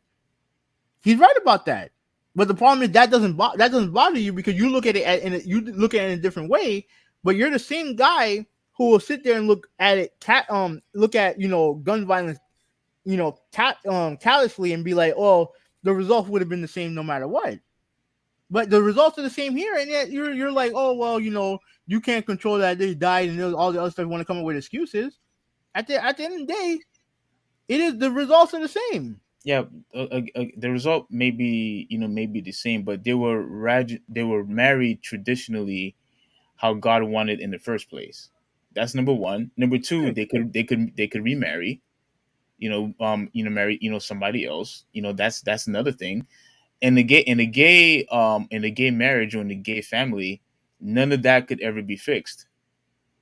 None of that could ever be none of that could ever be fixed because there's no adjustment that can be made because it's still two gay parents in the household. Okay, and what do they need to be fixed? The only thing that could actually be fixed is if and I'm not gonna say it. No, what can be fixed? No, I'm not gonna say it. My nigga, we're already here. Might as well say it. No. I don't wanna start have you get all irate and cause an outrage. No, I don't. I'm not upset about nothing. I'm not upset about anything. The thing is that, okay, he's saying a single parent can adopt. All teachers need to be strapped. I said that. But people are the chicken shit to use the crowbar. There needs to be a restriction where you can't take life at the pull of a hair trigger. Notice I didn't say banned, just restrictions. I think he's talking about a gun. But here's my point, Nolan. And we're going off topic. I really want to go back to the main topic. Mm-hmm. But my point is, if the person's intention is to kill somebody else, it doesn't have to be a gun. We've seen the news. People get killed, with vehicles. People get killed, with other types of tools. It happens. Whether it's a knife, whether it's a crowbar, whether it's a truck, a pickup truck. It's happened all over the world on a daily basis. And my contention, if that person wants to kill somebody, he doesn't necessarily it has to be a gun for him to, take a life away. It doesn't. And my contention is that while everything what you're saying is true in theory, the easiest way to kill somebody is with a gun. It's the easiest way to do it in a closed confinement. In an open environment, you could do that anywhere. You're not gonna kill 30 people with a knife in a movie theater. You're gonna get jumped. You're not gonna kill 30 people in a movie theater with a truck because the truck's not gonna get into the movie theater, and if it is, it's going to get stopped eventually by something. The easiest way to do it with a gun, but I don't want to get to that topic. We're gonna be here forever. Nolan said here, the last thing he said here is that we have a woke pope that says LGBTQ can get married. Yeah, I'm pretty sure that is something to having us happy about. No, I don't care either way. Like, yeah, you do.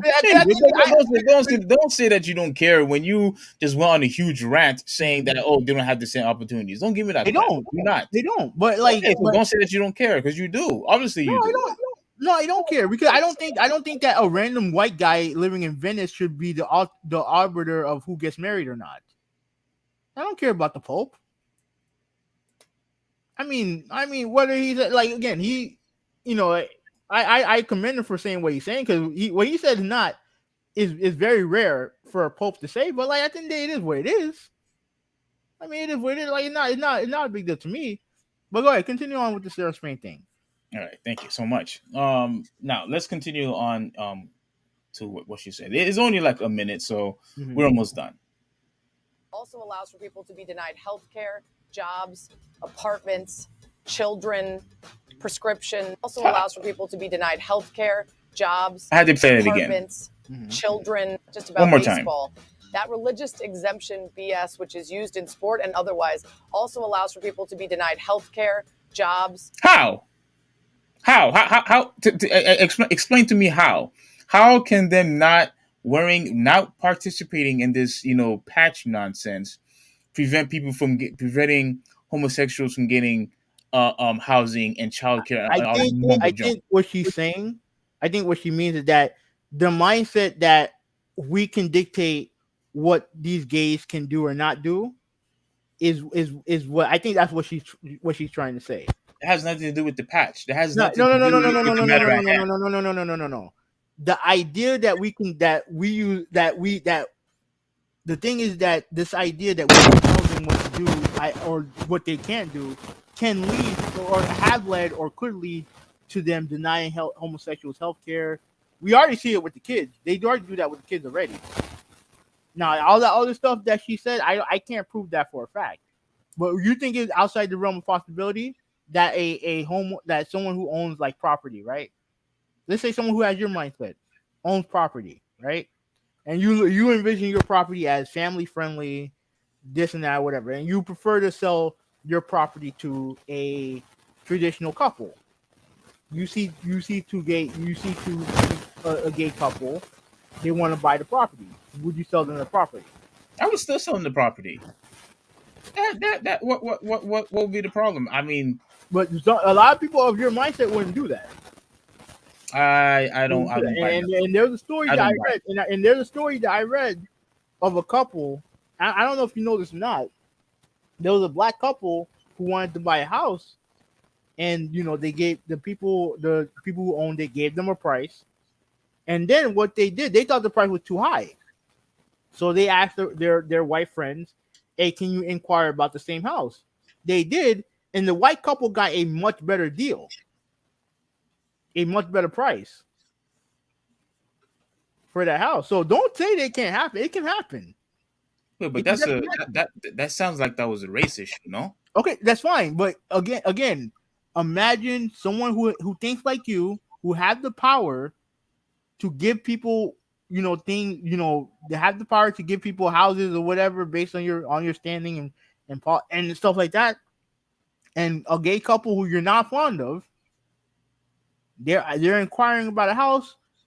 You have to understand. You have to understand the thing that I think you have a hard time understanding sometimes, and I do too. Everyone does. You have a hard time understanding what the other person is thinking, and what their mindset is. Sometimes, right? Like, cause we don't look at it the same way because we're different people.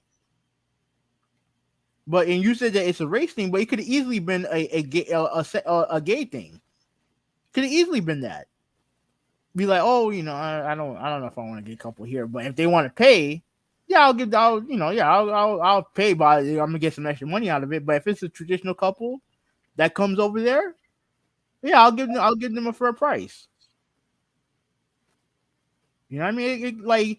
It can be, and that's why Pride Month exists. That's why Black History Month exists. That's why Juneteenth exists. Because the history of this country has been, by and large, benefited by white men. All right, let's continue. Let's continue. Apartments, children, prescriptions, all sorts of rights. And so we have to stop tiptoeing around it because we're trying to protect people who are trying to be bigoted from asking for them to be exempt from it when the very people that they are bigoted against are suffering the consequences. When you say trying to... I love this question that what's his name is going to answer. Mm-hmm. I really love this. And let's just pay attention to what he actually asked her, right? Mm-hmm. Listen to this. That they are bigoted against are suffering the consequences. When you...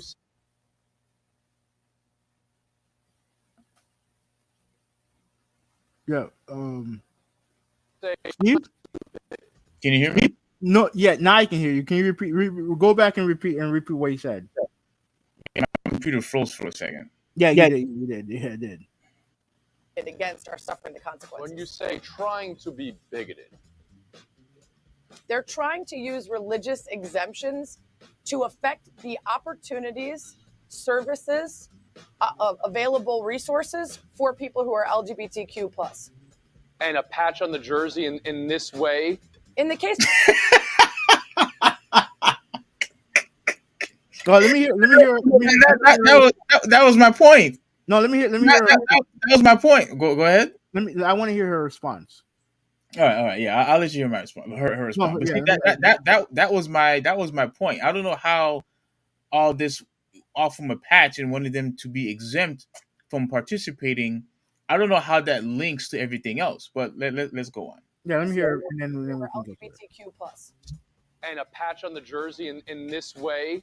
In the case of sport, no. In the case of sport, though, they're double talking if they're saying you're welcome. Well, okay, but the sports that's what we're talking about. It's about sports. Wait. Let me hear what she had to say. All right.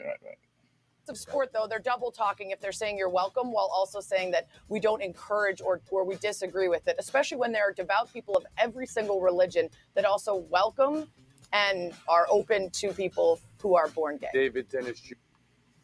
That's her response.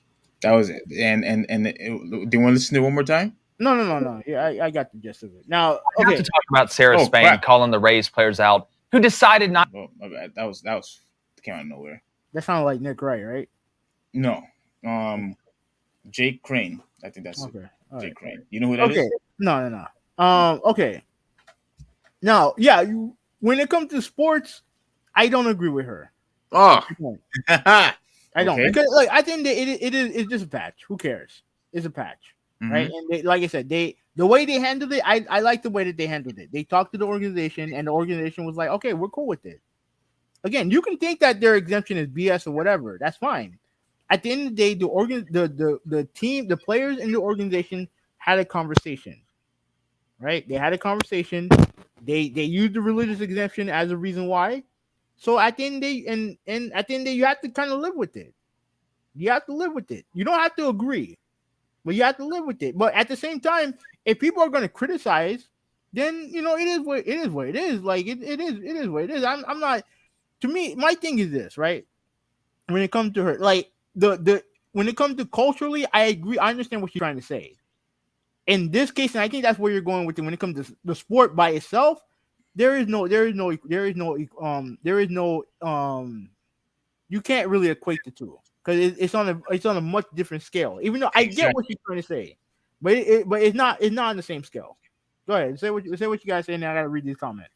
Yeah. So can you see this real quick? Yeah. I'll pop it up.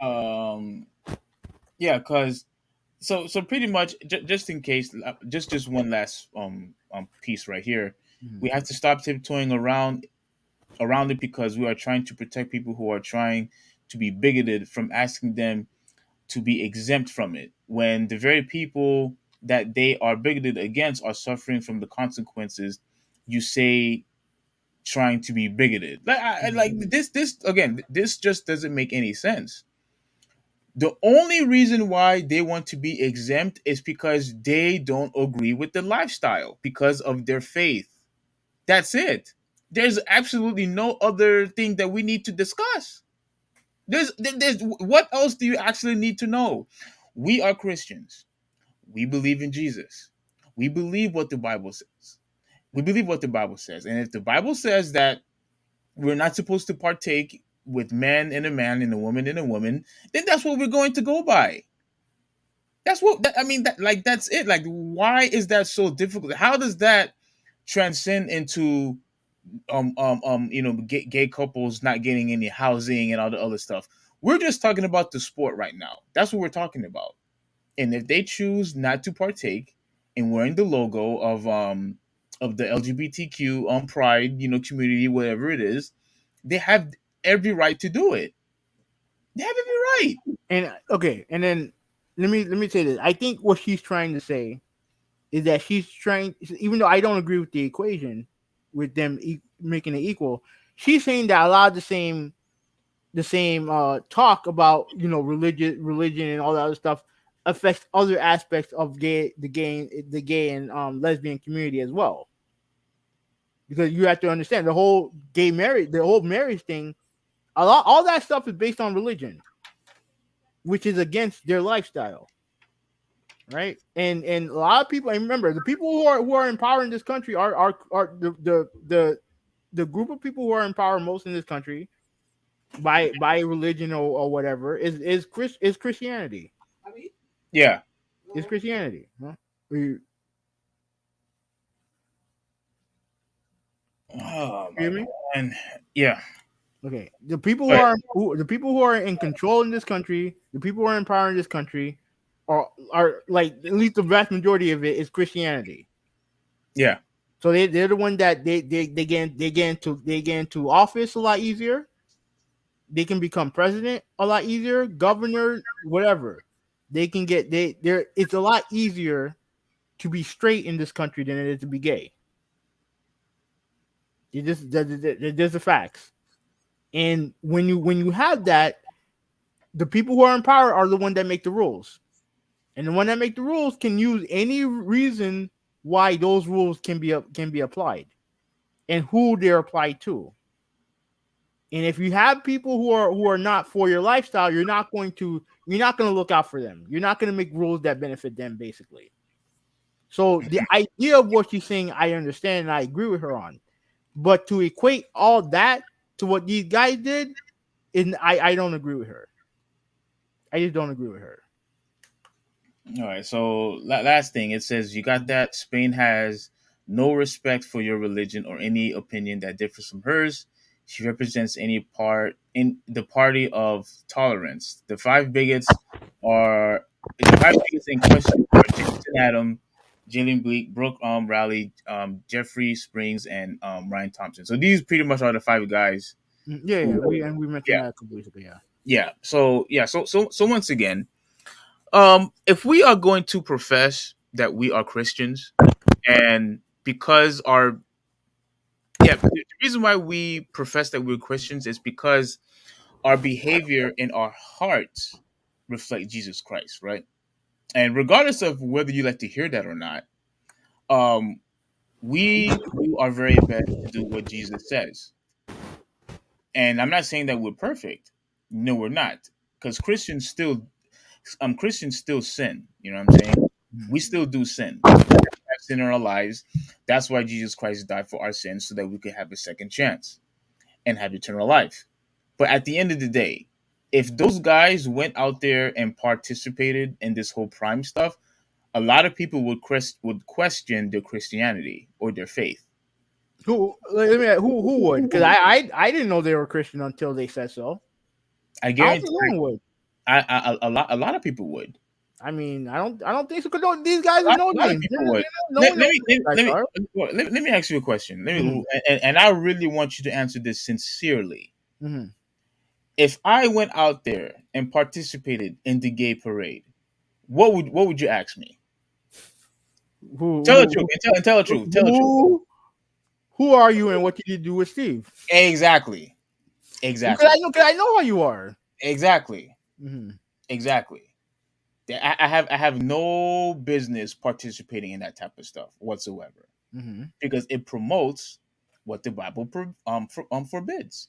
Mm-hmm. So why am I going to partake in that parade? Why am I going to wear pride shirts and wave pride flags and bumper stickers and all the other nonsense? I'm not doing it. Mm-hmm. I'm not doing it. If God doesn't like it, I don't like it either. And for Sarah to go on this rant, which frankly I believe she doesn't even know what she's talking about. She really doesn't know what she's talking about, because if she did, she would completely understand why people don't want to partake in wearing those patches.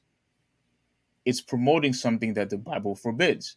And if they feel like there will be, hypocrites for wearing it, they have every right to feel that way. Every right to feel that way. So shame on her, for calling these guys out. Shame on her for calling them bigots and for not even knowing what she's talking about. Because obviously she's ignorant in this whole entire situation. So that's my, final take, about this topic. Any final thoughts for you? Yeah, okay. I pretty much already said it, but let me read these comments from Nolan. He said, "Granted, I don't care personally, but in the interest of equality, when it comes to religious aspects and restrictions, God's right hand says it's cool. She means it within the same spirit and mindset of inclusion that didn't deem the patch wearable is one that kept housing and healthcare away from LGBTQ families." And I agree with that, but they are not the same thing. Ultimately, they're not the same thing, even though the mindset is the same. I agree with. I remember that story that an interracial couple took his family photos down, and it was just the white husband to meet the oppressor. The is that the oppressor or appraisers? Oh, wow.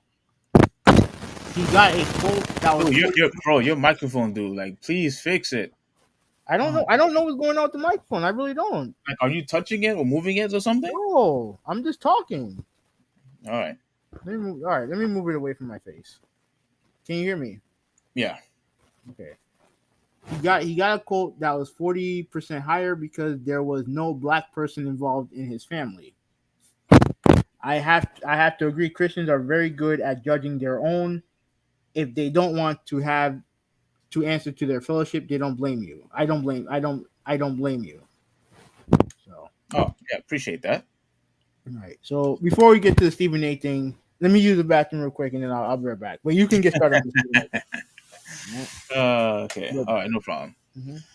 Uh, so yeah, I mean, that's pretty much, the whole, you know, gist of the topic.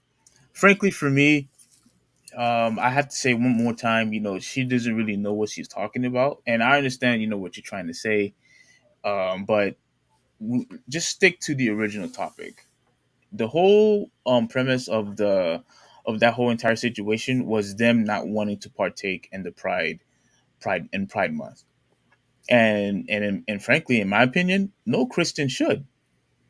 No Christian should. If you are truly a believer in Jesus Christ and you believe um, in Him fully, and you truly believe what the Bible says, you should have no business, participating in any of this, Pride Month nonsense. And I know a lot of people are going to say, well, I'm being intolerant, I'm being a bigot, I'm wrong for saying it.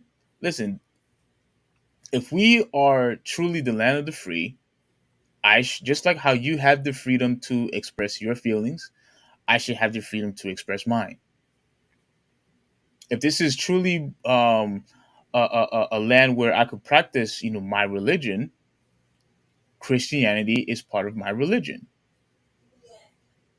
And because of that, it says that I'm not supposed to partake in anything, when it comes to, homosexuality. And so that's what I'm going to do.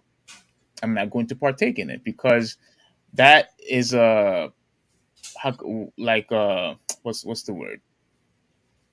It's pretty much um ruins God's original design, God's original creation, which is, a man and a woman who is the image and likeness of God. And when you say that I'm going to partake in this, gay couple Hey, can we marriage, talk about Stephen A Smith, please? no, you went to use the bathroom. Why are you telling me to talk about a certain topic when you left? You went to use the No, restroom. I thought you were getting started with the Stephen A Smith and Skip Bayless thing. No, because you went to the bathroom. All right. I'm back. I'm back. All right, you know what? Fine. I think you were just getting annoyed of me talking about. No, I just got back, and I'm getting ready to talk about Stephen A Smith. I'm getting ready to listen to audio, and then they're like, "Oh, you're still talking about this?" I'm like, come on, bro. Like, come on. We get it. We get it. You don't like gays. Let's move on. Dude, will you stop saying that in the podcast? You keep saying that I don't like gays. I don't like their lifestyle. There's a difference. There's a difference between not liking gay people and not liking somebody's lifestyle. You know there's a difference, right?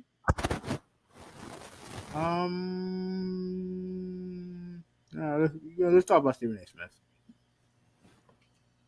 You can play dumb if you want. Now look, I'm going to play another set of audios. Again, I really want to show the video, but oh my gosh, this dude's headset, man. Um, let's hear Are you what sure that's not? Steven. Are you sure that's not you?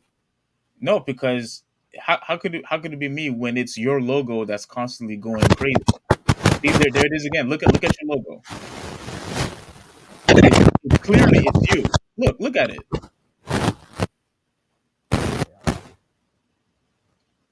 Yeah. Look.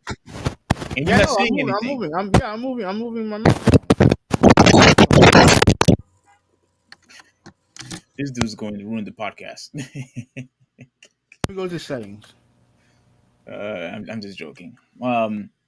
I just hope everybody else doesn't get annoyed like I am. Oh man, because it's like hurting my ears.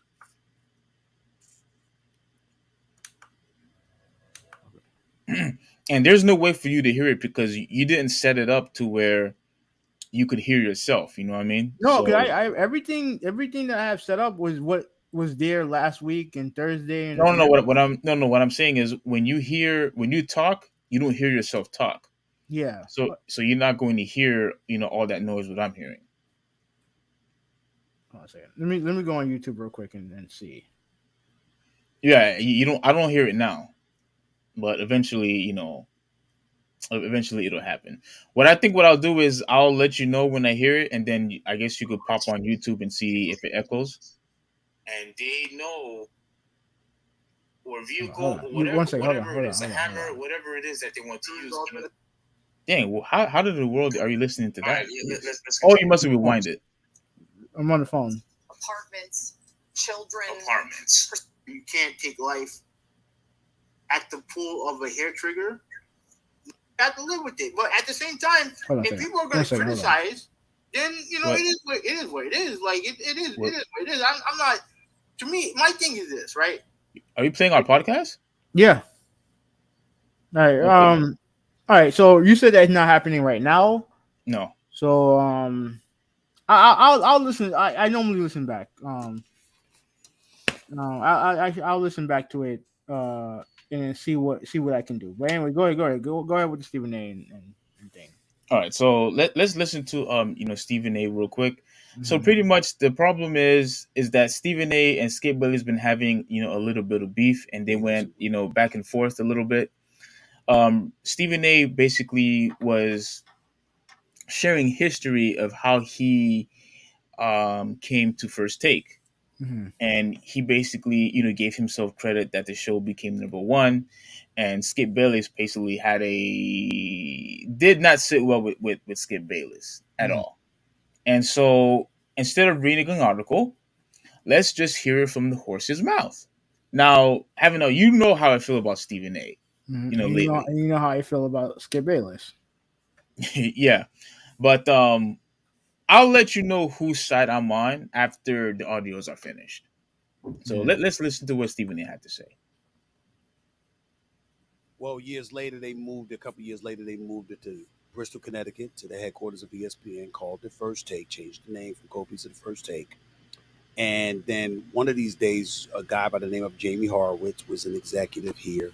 You can hear it, right? He took over First Take for a short period of time. He did a focus group. And the focus group said, we don't want all that other stuff. We want debate. And so he took First Take from a conventional show and changed it into an all debate format featuring Skip Bayless. And that's when it really took off. Of course, Pardon the Interruption was already in play, Around the Horn and stuff like that. But as it pertained to First Take, that's where its real origin came from. Skip was doing it with a potpourri of individuals for a few years. I had been gone from ESPN over a contract dispute from May of 2000. I should have skipped all of this other stuff. Fine. Skip Bayless was doing his thing with First Take, having the two live stews, Jamel Hill, Rob Parker, and various other people debating against him. And then in 2012, they weren't satisfied with the numbers. They weren't satisfied with the ratings, the level of revenue that was being generated. Skip Bayless comes to me in the parking lot. On the campus of ESPN in Bristol, Connecticut. Okay. This is the part where it kind of gets a little juicy, and I'll play Skip's audio, soon. But around this part is where Skip Bayless actually got upset. Okay. This is the portion where Skip, because I don't know if you know too much about the story. I know some of what happened. I mean, everything Stephen A. Smith said as of right now is 100% correct. Because the show originally was Cold Pizza, and they didn't just waste their time doing like the base stuff. Like honestly, Greeny's show that Greenberg does right now, I think what is it called, Get Up, that was Cold Pizza when it first started. That the same format was Cold. That was Cold Pizza. Yeah. So everything he's saying right now is correct. So yeah, everything is pretty much correct. But until we get to this point. Now, the thing that I'm a little confused by is, you're right. It was called Cold Pizza, and then I think they did a little segment where it was called First and 10, and then after that, it became First Take. I think that's how the order went. Yeah, because I think they had something that was called First and 10, but from my understanding, I don't ever remember the show ever being bad, or the ratings, were actually bad, prior of Stephen A's arrival. It's hard to really get that without data. But let's be frank, let's be real here. That show didn't get to where it was until Stephen A got there. The show blew up because of Stephen A Smith.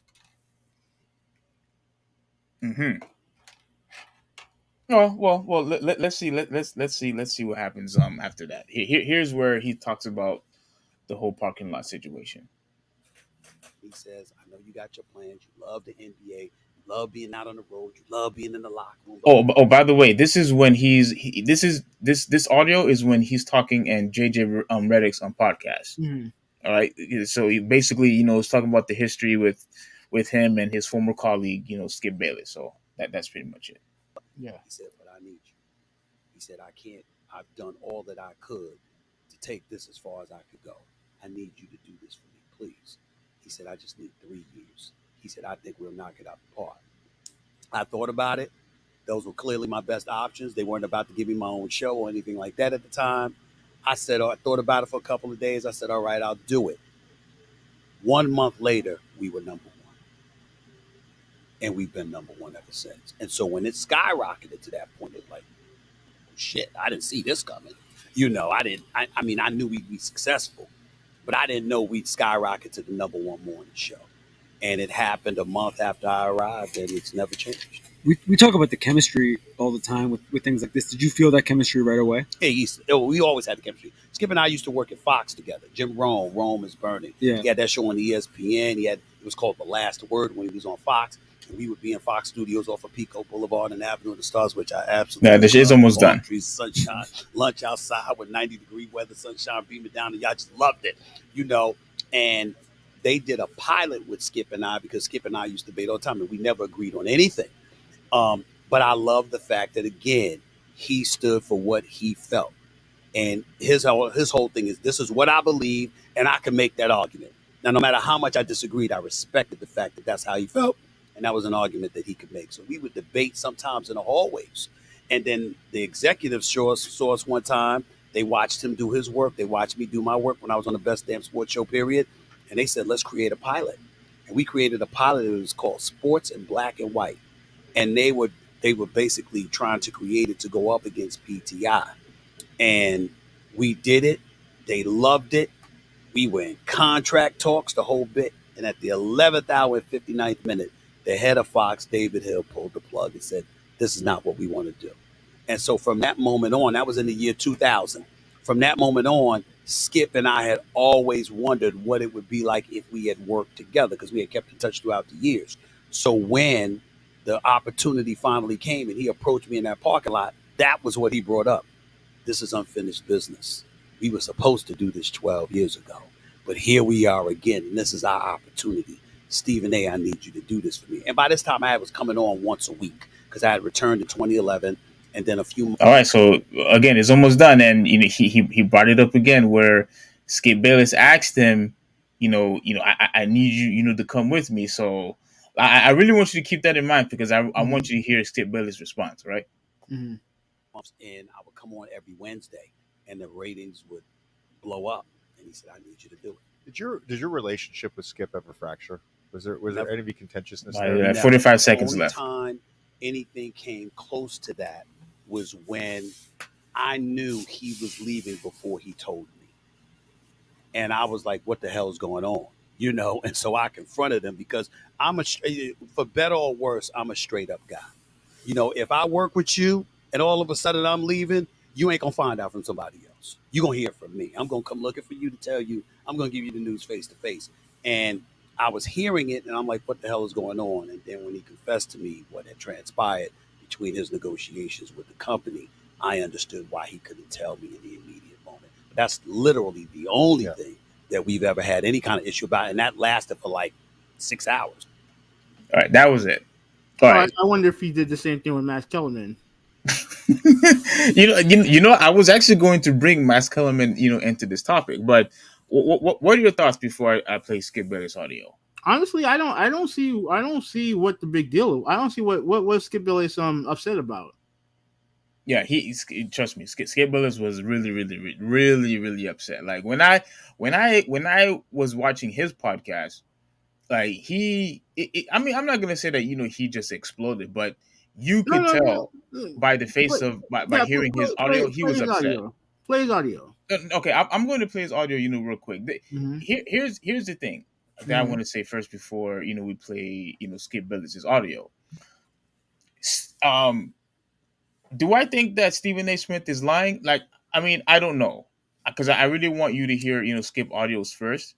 The only thing that I find a tad confusing and why I'm a little bit perplexed of his, I guess, testimony, if you will, is that I do remember reading an article that did state that the ratings, now this was prior to Stephen A's arrival, that there were times that the ratings were so good that it was nearly the same, the rating was nearly the same as Monday Night Football.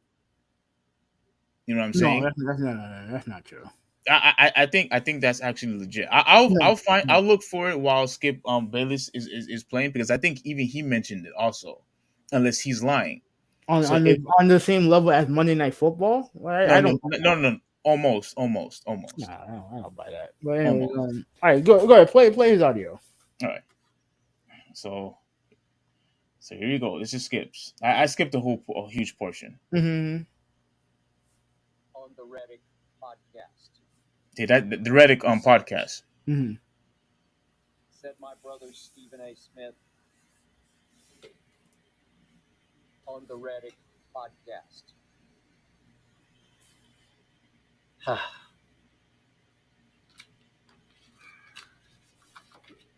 Let me gather myself. What? I cannot tell you how wrong that was. It was so recklessly inaccurate. It was such shocking fabrication. Good. And my first thought when Ernestine sent this to me to peruse. Now, last time I checked, fabrication, it means the same thing as lying. It means the same as telling a fib.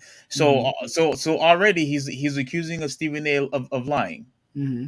And you said that you agree with Stephen A. has said, but based on what Skip Bayless said, he's lying right now. Right, well, I want to hear what he's lying about. Yeah, okay, all right, let's go.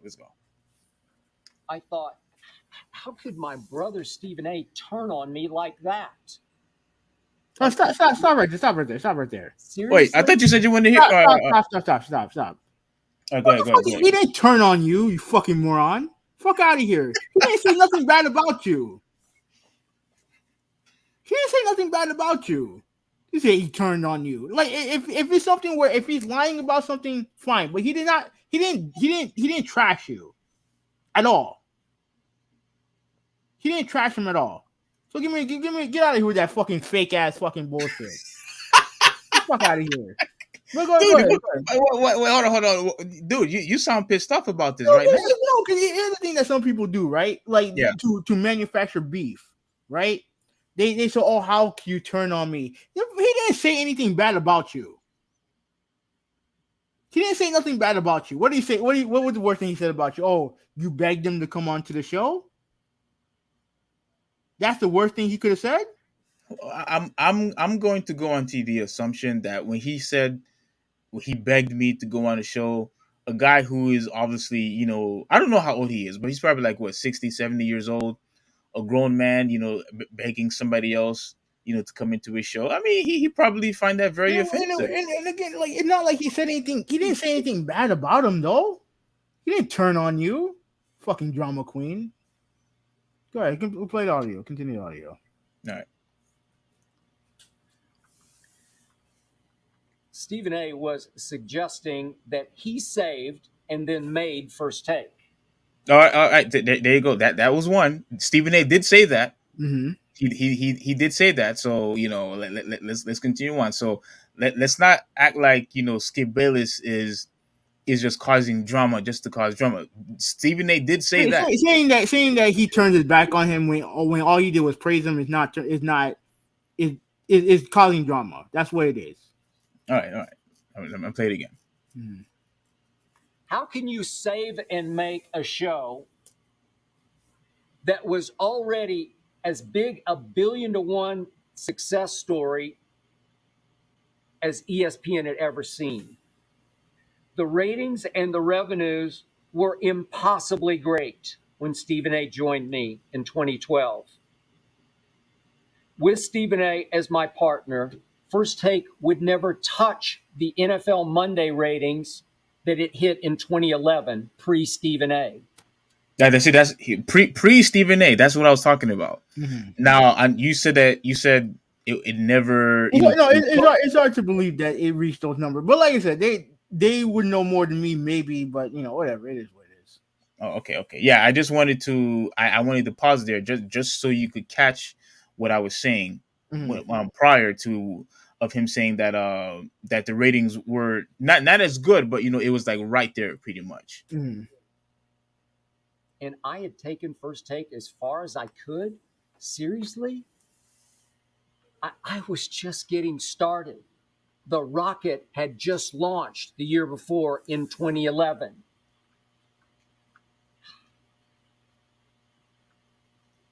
Stephen A, how dare you? Oh, jeez. So look, if Stephen A had just blurted out what he blurted on that podcast and it had come and it had gone, maybe I wouldn't have chosen to fire back on my podcast. But fortunately or unfortunately, the New York Post wrote an entire story about those remarks. Then it seemed like every website from here in LA to New York picked up or reacted to the Post story. And suddenly I was in danger of this fiction becoming fact. If left unopposed by me, this outrageously revisionist history just might have morphed into bona fide history, and maybe it still will.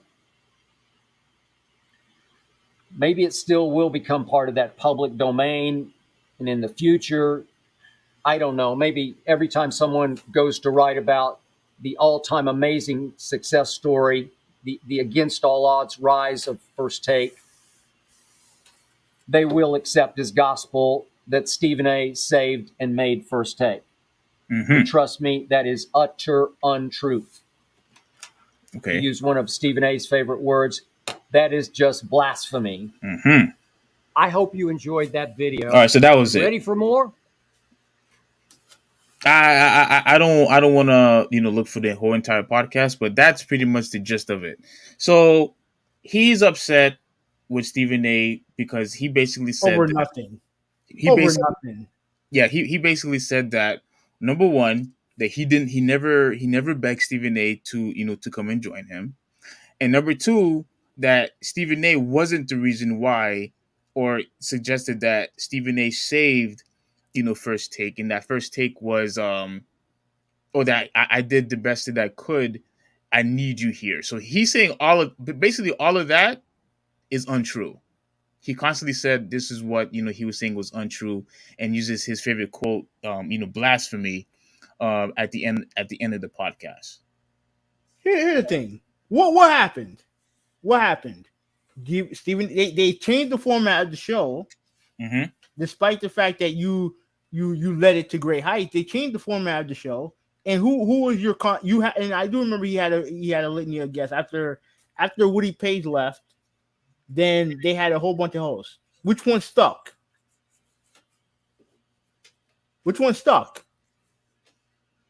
Stephen A. Yeah. Stephen A. And mind you, Stephen A. at the time didn't have the amount of power that he has now at ESPN. Mm-hmm. So if Skip Bayless didn't want Stephen A. on the show, he would not have been on the show at all. Skip Bayless had that power. Stephen A. didn't. So, like, what's he getting upset about? He wanted to sit there and play semantics over what was said. You're getting upset because of what was said. No, here's what I think happened. Okay. He used this as an opportunity to promote his fucking podcast. So mind you, that podcast that Skip Bayless is starting, that just started. Dude, you know what? I never thought about that. That could be a highly possibility. But go ahead. Here's the thing. He talks about all the stuff that he won't talk about on the show, he does on the podcast. Right? The stuff with I don't know if he mentioned LeBron on the podcast. I know he mentioned the stuff with Charles Barkley, who doesn't like him. Yeah, I know he mentioned Charles Barkley. Yeah. He's doing this for attention for his podcast. That's what he's doing. So he's doing it for clout. Yes. There is nothing that Stephen A. Smith said that would get him that upset at that up to that level. There's nothing he said that should get him that upset. If you want to quibble over the way that the show started, whatever. It is what it is, right? Mm-hmm. But at the end of the day, he knows the reason why he's at fucking Fox right now making the money that he's making is because of the success that he had with Stephen A. Smith. Mm-hmm. That's a fact. So what are you upset about? Oh, because he said that he helped make First Take what it is today. He fucking did. As a could Skip Bayless made it with somebody else? Yeah, probably. But the facts is that he and Stephen A. Smith created arguably the top rated show on ESPN. Period. Yes, that's what happened. And for you to get upset over minute bullshit shows me that you're full of shit. Oh my goodness! And it's something I've always said about this fucking guy. He's always been full of shit. Always been. So, and again, I don't want to make this out to be I'm some big Stephen A. Smith. I don't give a shit about Stephen A. Smith. Yeah. But the history, everything that he said can be proven by the fact that when you had the show, Cold Pizza, it changed format because they wanted a more debate-oriented show. And you had the power back then to remove him, but you didn't because you knew the show was popular and you guys were friends. And now all of a sudden, because he said one or two things that you don't agree with, now you're offended by what he said. Man, fuck out of here, man. And also take into account that you have a podcast that you're trying to promote. Man, fuck out of here, man. Fuck out of here. Yeah, like I do remember, like little snippets. Because I don't know if you remember, but back then, before Stephen A, you would see Rod Parker, you would see Chris Broussard, and it's funny that you mentioned Woody Page, like Woody Page, he did fine in the show. I don't know if you liked him, but Woody Page, I think he did okay, and I liked their host. Do you remember Jay Crawford? Yeah. He I think he's based in Cleveland. Yeah, I liked him. I thought he was a very, very, very outstanding host. During that time. I forgot why he left, but he did a very good job. Now, here's the thing with what I think, right? I do believe the majority of the things that, Stephen A. Smith said. I do believe that. However, the one thing that I'm still, like I said, perplexed about, a little confused about, is how he said that he was the, main reason why, the show, became, a huge success. I honestly believe, now this is just hypothetical. I don't think the show would have been number one. Let's just say Stephen A. came in and immediately, Skip Bayless had left. Mm-hmm. I don't think the show, would have, generated those high ratings and revenue if it was just Stephen A. Smith on his own and Skip Bayless had left. I think it's the combination of the two. I agree with that. I agree with that. I understand agree with that. Yeah, so maybe, perhaps. But here, no, go ahead. Yeah, perhaps Skip is pretty much saying that Stephen A. Smith is basically getting 100% of the credit of why that show became number one. Because he did say ever since that he came 1 month later, the show became number one, blah, blah, blah, blah, blah, all that other stuff. It seems that Stephen A. is basically getting all the credit by himself. And that's what I think why Skip Bayless is so upset about it. Because he's basically saying that he's getting all the credit and Skip Bayless got no credit. But you don't think that's how he probably did interpret it that way. Because the one thing you can say easily is that both of these guys are egomaniacs. That's obvious. Yeah. So probably he's upset that I guess Stephen A didn't give him enough credit. Yeah. That's petty shit, man. Everyone knows, and look, it was even reported. It was even reported that when Skip Bayless' contract was coming up at Fox, that Stephen A tried to bring him back. Yeah. With the whole thing with him and Max, they were trying to bring him back. Mm-hmm. Yep.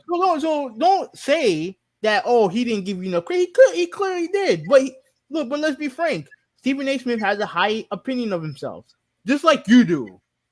So what are you getting upset about? Oh, you like, come on, man. I actually thought this was more substantial. Mm-hmm. All it is just two egomaniacs. Just you have one egomaniac upset that another egomaniac has a high opinion of himself and what he did for the show. That's all this is. Yeah, like it, dude. Like I said, I was surprised that you didn't know too much, because it was all over social media. Everybody was like talking about it. So I don't try to look for news on Stephen A. and Skip Bayless, especially Skip Bayless. Well. But let's be real though. Regardless of how I feel about Stephen A. Smith now and how you always felt about Skip Bayless, anything regarding with those two guys always is big news. Like whether if they have some type of beef with a player is big news. If they have beef with each other is big news. You know what I'm saying? Like it's a really big deal because those two are iconic sports talk hosts, especially ever since First Take. Like there's really nothing else that we could do. I mean look at Undisputed Now. Despite the fact that I do believe First Take is still surpassing Undisputed by a lot of people still watch Undisputed. Like it's over like 200,000 views, while First Take I think is about like 300,000 to 400,000. Mm-hmm. So even though they're still killing them by a lot, I mean Undisputed is still being successful. You know what I'm saying? So Skip Bayless is still a huge name. Like he's still a very, very big name. And I'm going to give you credit. I never thought about how he was using this. There's a possibility that he was using this for clout for his podcast. I never thought about that. Because Stephen A. didn't say nothing derogatory towards him. He didn't turn his back on him like he tried to claim it. It is him being an egomaniac that he didn't Stephen A. didn't credit all the success to First Take to him. That's what it was. Yeah, that could very be a possibility. Now when it comes to me taking a side, I mean honestly, I really don't think Stephen A. really did said anything wrong. However, mind you, how I still think he's a snake for what he did to Max, and kept that awful host Molly Quorum. I still think he's a snake. So with that being said, it wouldn't surprise me one and the least bit that he intentionally wanted to get all the credit and give Skip no credit. There's a very good chance that he did that intentionally. But even if that is the case, the numbers prove that those two are really good for for First Take. So Skip Bayless really shouldn't get that all upset, even if it is intentional. Even if it is intentional, I don't think Skip Bayless should be really be upset about that, because he's being successful now. Like look, he has his own podcast now. This dude had a he renewed his contract with with Fox and Undisputed. He has a really good co-host with Shannon Sharp. So like he's doing fine. Like these guys are making millions upon millions of dollars. He'll be fine. He'll be 100% fine. But at the end of the day, it would not surprise me if Stephen A. Smith intentionally tried to get all the credit himself, because he's always been a snake. He's been a snake back then, and he's been a snake right now. It would have came through in the interview, which it didn't. It would have came through in the interview. He would have been like, "Oh, I'm like he just said what he believes is a fact, that once he joined, they became number one. Not one time in the interview where he discredited Skip Bayless for anything. Yeah. He didn't. And frankly, he's only getting upset. Skip Bayless only getting upset because he wants clout for his podcast. That's it. That's it. So, like, I'm done with the topic, man. Like, I don't want to talk about these fucking drama queens anymore, man. All right, no problem. Yeah, we move on to the last topic. Getting upset over bullshit. Fuck out of here. Fucking bum. Oh man.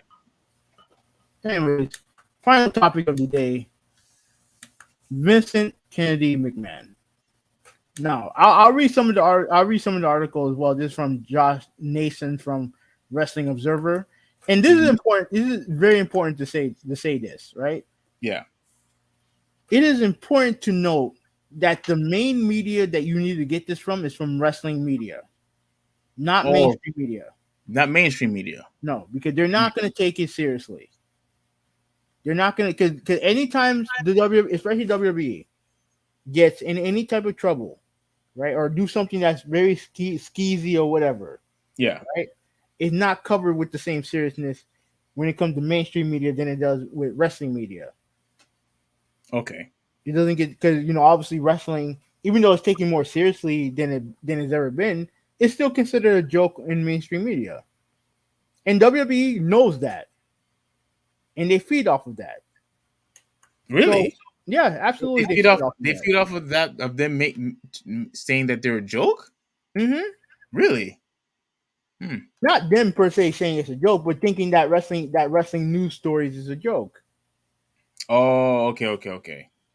I see what you're saying. They don't take wrestling as seriously as any other company or whatever, right? And I'll explain that later on in this topic. Now, which is weird, because that how much money does freaking WWE generate? I'm assuming a lot. Yeah.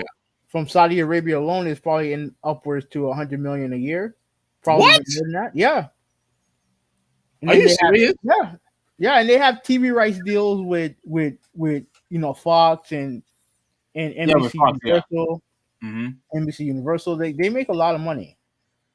My goodness, on just TV deals alone. Golly. Okay. All right, so this is the story, right? Now, in the latest development of one of wrestling's biggest stories, Vince McMahon has voluntarily stepped down as WWE chairman and CEO, while the company's special committee of board investigates alleged misconduct. Stephanie McMahon was named interim CEO and chairwoman until the investigation concludes. However, Vince McMahon will retain his role and responsibilities related to WWE's creative content during this period and remains committed to cooperating with the review underway. All right. So, and this is Stephanie McMahon's tweet. And I have a lot to say about her too. Okay. Until the conclusion of the investigation and recent allegation, I am honored to assume the role as interim chairwoman and CEO. I love WWE and all it continues to do to entertain billions around the world. All right. So that was her tweet. Let me see. That's not important. Okay. So all right, this is the story right here. WWE and the board of directors today announced that a special committee of the board is conducting an investigation into alleged misconduct by chairman and CEO Vincent McMahon and John Laurinaitis. Like John Laurinaitis, he's the what is he? He's the main talent relations head. So he's a very powerful man in the company as well. Mm-hmm. He's also the brother of. He's a former wrestler. He's the brother of World Warrior Animal. Oh, okay. And he's married, and he's actually married to Now there are these girls called the Bella Twins. They used to be in WWE, and he's married to their mother. Okay. And so so John Laurinaitis is head of talent relations, and that effectively immediately McMahon has voluntarily stepped back from his responsibility as CEO and chairman until the conclusion of the investigation. McMahon will retain. Okay, I read that already. And I read that too. Okay,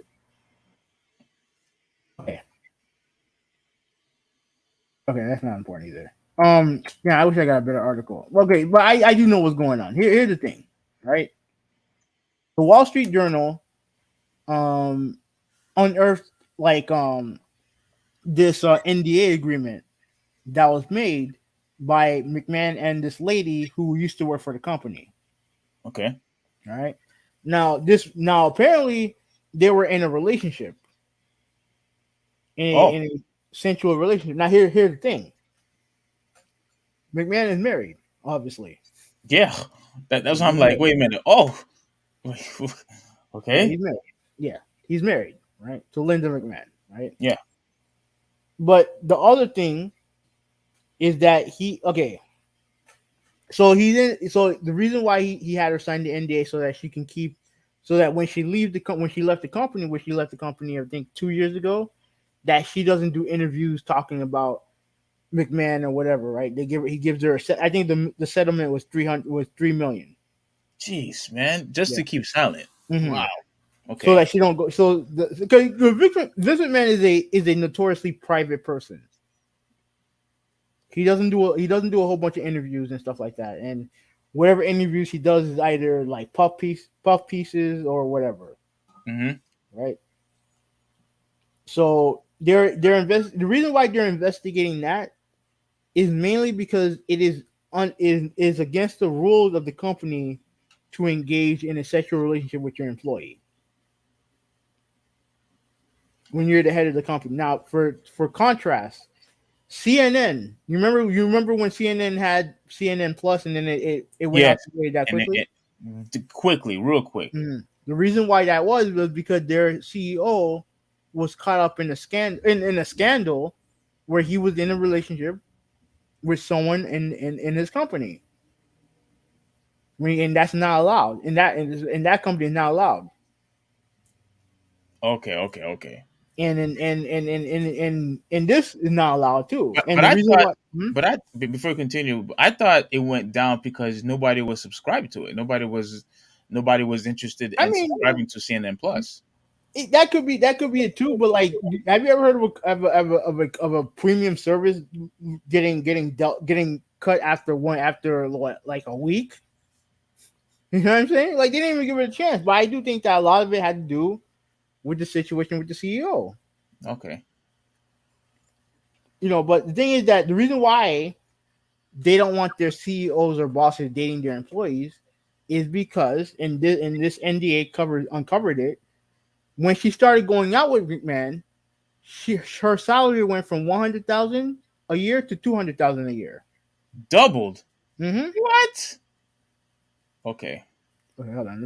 Nolan said that also true. CNN Plus sucked, but it was due to the scandal that it was cut off. Okay.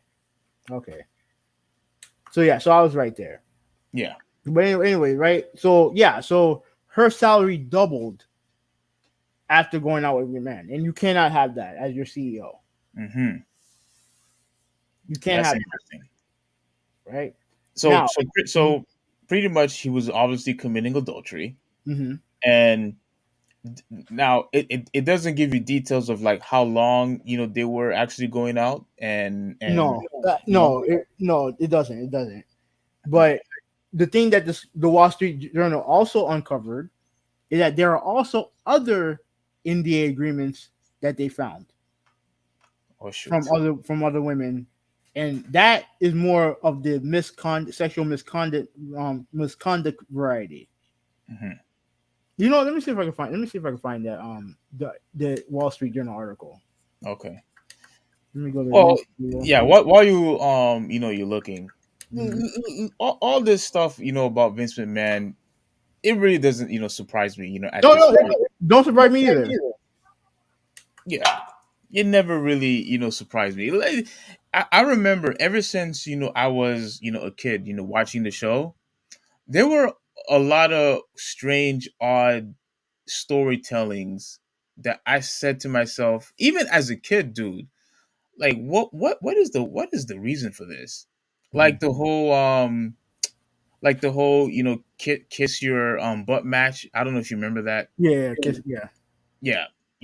stuff like that.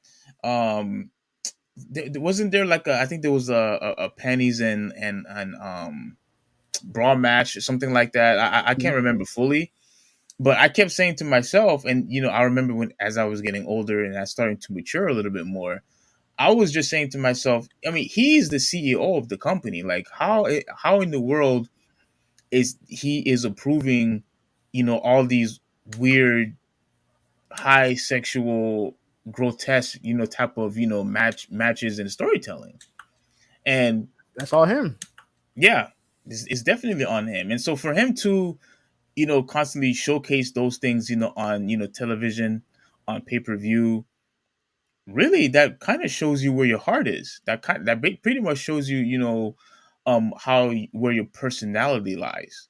That there's a possibility that you could be a pervert, a possibility that you constantly committed, adultery, and or you have a addiction when it comes to when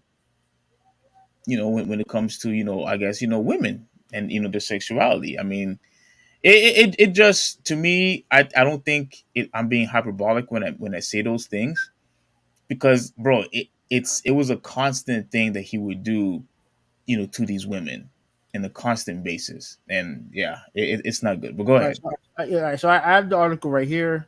Let me see if I can. I'm just gonna try to fill in the blanks. All right, the board investigation, which began in April, has unearthed other older non-disclosure agreements involving claims by former female WWE employees of misconduct by McMahon and John Laurinaitis, head of talent relations at WWE. The people said that the Wall Street Journal couldn't determine how many previous agreements were being scrutinized. Mm-hmm. The board outside counsel was still collecting information about other NDAs this week, but had determined that the payments totaled in the millions of dollars, the people said. Now think about it like this, right?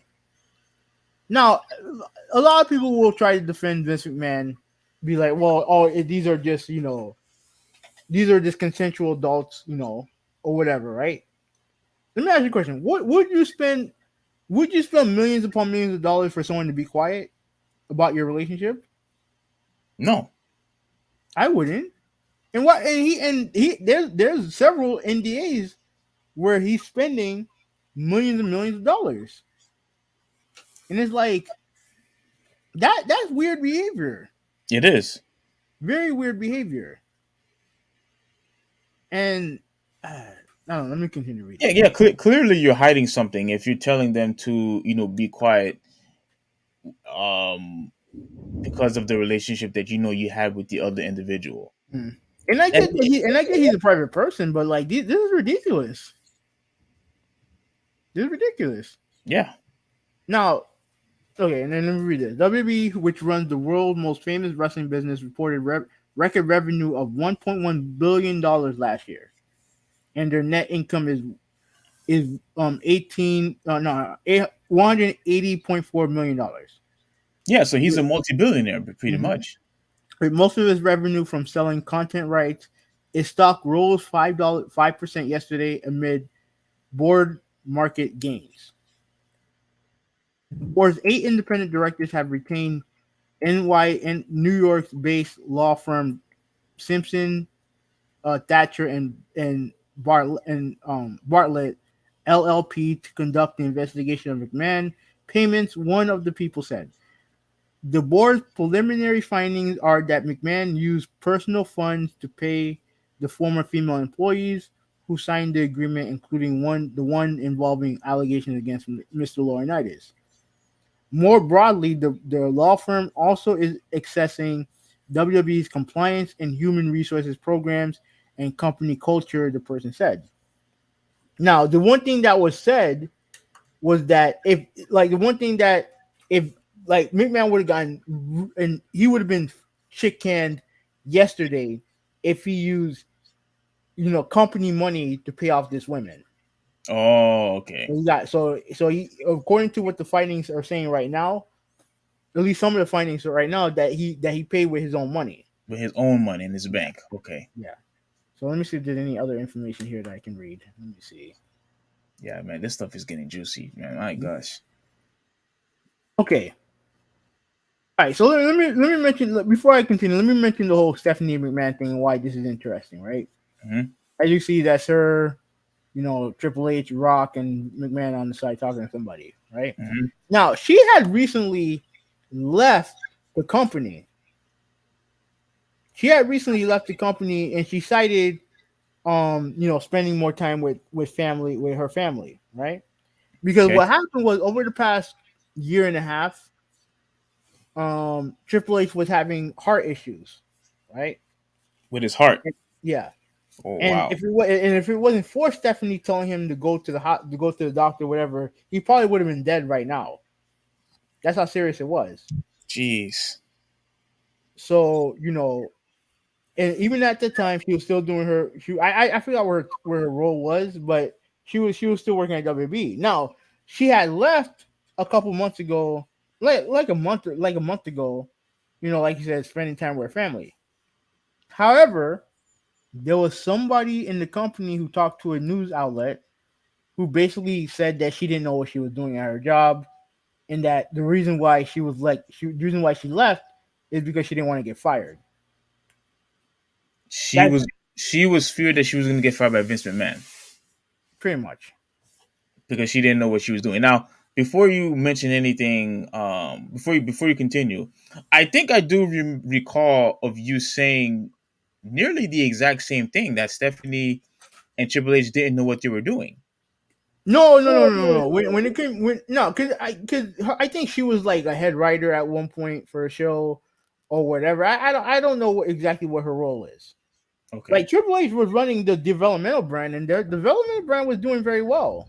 Mm-hmm. It didn't make any money, but it had a lot of good favorable reviews, and people liked it. You know what I mean? So, and the new NXT run by McMahon, not doing as well.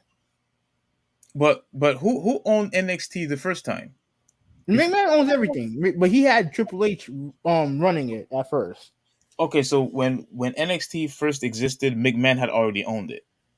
Yeah, they developed NXT. The reason why they developed NXT was to give, guys and girls an opportunity to learn the WWE style of wrestling, so that they can go, so that they can go to Raw and SmackDown or whatever once they're ready. Okay. Yeah. So NXT was kind of like the G League. It was developmental. Okay. But what Triple H did was he got all this great talent from the indies, and and he brought them in, create buzz. They would have great matches, and then once they're ready, they will move up to Raw or SmackDown. Okay, that's what he did. Now personally, I think what he also tried to do, he tried to kill off the indies, but that's another story for another day. Okay. Let me read somebody coming from Nolan and McKinley. By comparison, CBS streaming converted to Paramount after 1 year. The adult stuff was due to Vince Russo, head of creative, ripping off Jerry Springer. That is true to an extent. You mean like all the penny matches and all that other stuff? Yeah, that is true to an extent. But McMahon okayed all of it. Wait, but you said only to an extent? Yeah, because McMahon, none of that stuff would have gotten on TV if McMahon didn't approve it. Okay. You know what I mean, he should have just fired her, then dated her. I mean, I don't think he would not be obligated to give her all that money. You know what I mean? So, well, I mean, it still would have. He still would have, made some news because he still committed adultery anyway. Yeah, that's true. And for some reason he wants to hide that, even though everyone knows that it's true. Yeah. The company is a $1 billion grossing company. He himself might be worth a few $100 million. He was a billionaire at one point. I don't know if he's a billionaire now. I think he still is. I think. But I know at one point he was worth $1 billion. And you saying that he lost it? Like he had lost his billionaire status? Yeah, he did at one point, but he is worth a lot of money. I don't know exactly what his net worth is.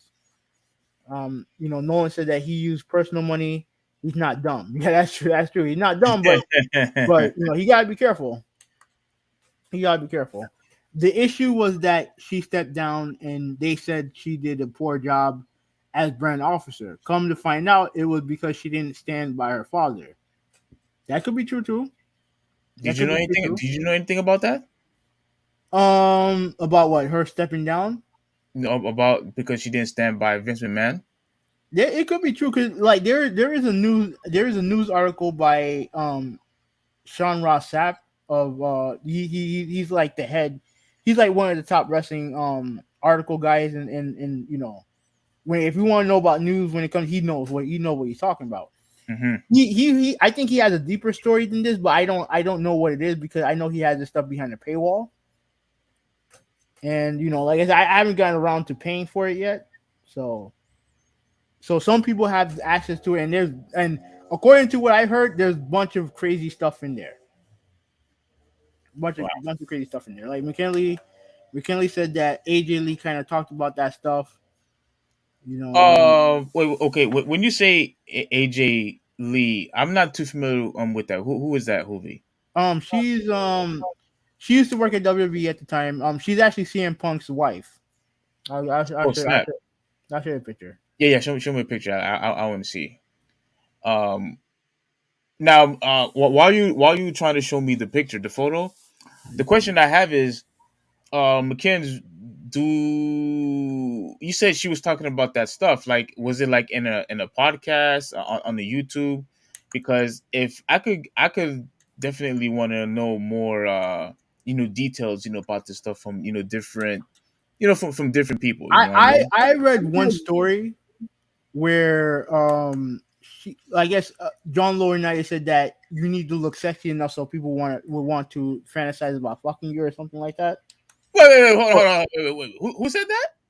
John Laurinaitis said that she needs to look sexy so that people could have sex with her. Because I guess he said that she didn't look sexy enough for that. People like the thing is that he said that you need to look sexy enough to where people would want to have sex with you. Oh, because that would that would create box office. According to him, yeah. Okay. And that's her right there. That's CM Punk's wife, basically. Do you have a better picture? I'm going to assume you don't find that attractive. No. All right. So I guess you and Laurinaitis have the same thought process. Nice try, man. Yeah, for me, I already know what you're going to say, but for me, I already said this so many times. Like, when a woman looks like She-Hulk, no, that's not attractive to me. I don't like women who look like they're bodybuilders. I mean, she's a very small woman. She's muscular, but she's small. She looks extremely ripped to me. I mean, yeah, she's ripped, but she's not. But she's also like she's not that big. She's very tiny. Well, maybe I guess because how the picture looks. Mm-hmm. So let me see that one, the one where the belt's on her shoulder.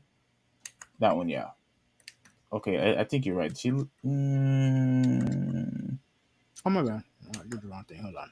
Yeah, that's fine. Oh damn! This is that's small. Yeah. Let me see if I can find another picture. Yeah. I mean, even from here, yeah, I could see. Yeah, she does look like a very small person. Yeah, she's tiny. Like she's small. I mean, she's ripped, but she's small. Okay. All right. Then that's enough. I kind of have an idea. Yeah, she's definitely ripped. Those legs, jeez. But yeah, not my forte, not my cup of tea. Okay. Let me read some more stuff. All right. So Nolan says he will fire his kids. That's true. Triple H is the lifeblood of the company. NXT was better than 2.0. That's what everyone says. McMahon owns everything. Triple H ran it. But there was nothing with adultery. The problem is that he couldn't date anyone in the company. I'm sure he has girlfriends outside the company. I'm sure he does, and I'm sure he had. I'm sure he had. Well, that's yeah. I mean, I'm sure he does. I'm sure he does. Oh, and he said he got it from her book. No. Go back real quick. Hold on, Nolan. You're saying that there's nothing wrong with adultery. No, there is something wrong with adultery. if you are going to commit adultery or have No, no. I think he was talking about the situation when it comes to the case. I think he's talking about the case because the case had nothing to do with him being an adulterer because they don't care.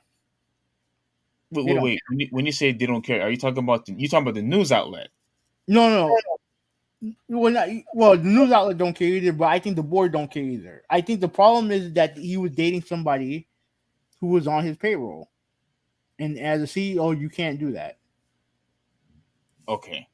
That and the adultery part is not the important part to them.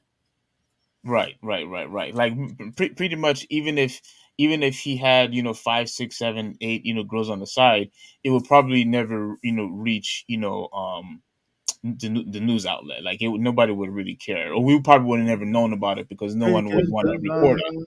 Yeah, because he hadn't signed an NDA. Now the book. Do you know what book it was? McKinley.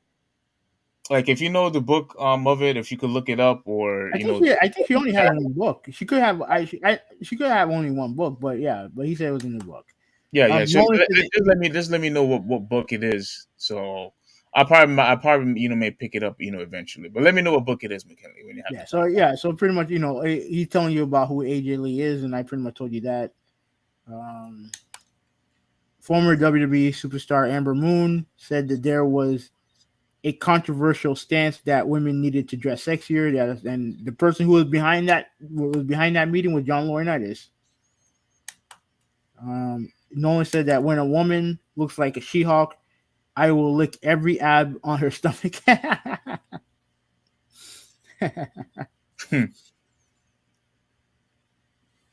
Oh, and Nolan said that, is your fine ass sister married yet? No, she's not married. She's still single right now. And you know what? What's good news for you is she's actually currently looking for, a guy, but someone to settle down with. Like, if you're not interested in getting married, if you're not interested in having kids, taking anything seriously, she's not even going to pursue anything with you. So, but if you're on board with all of that stuff, then yeah, I'll put a good word in for you. Let me see. Is there any more information there? He said he'll be my brother-in-law. Yeah. Oh yeah. Cool. Yeah, cool beans. Yeah, just as long as you could take care, just as long as you could take care of her, it's all good. Okay. And no committing adultery like Vince McMahon, and then we're good. Okay. Damn, I had it in my head. I forgot. I just forgot. I just blanked. Man, what was I gonna say? Okay, so they talk about all the money that they make. All right, so he didn't step away from his role as the CEO of the company, but he's still in the company as a doing creative stuff in the back and stuff like that. And apparently he was on SmackDown. He came out on SmackDown to talk. And he didn't really say anything. He just said that he just repeated the mantra of WWE then, now, and forever.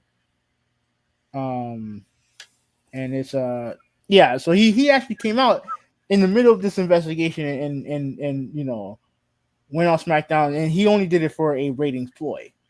Who did? McMahon. Okay. He did this as a rating ploy, and I also think there's two other things that There's two other things. There's two other reasons why I think he did it. Okay. There's two reasons why I think he did it, right? It's either he did that pretty much just to hear the people cheer for him and all the other shit, which a lot of people did. Even though some people did boo him, but a lot of people just cheered him. Mm-hmm. And he wanted to hear the adulation of the crowd and to say that, try to get the public on his side. His public on his side. Yeah. Never mentioned the trial at all. Didn't do anything.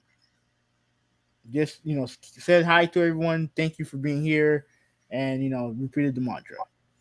And this also could be a goodbye to the crowd as well, without saying it. Why would you say that? I don't like. I mean, he because this is rare. He doesn't come out on TV anymore.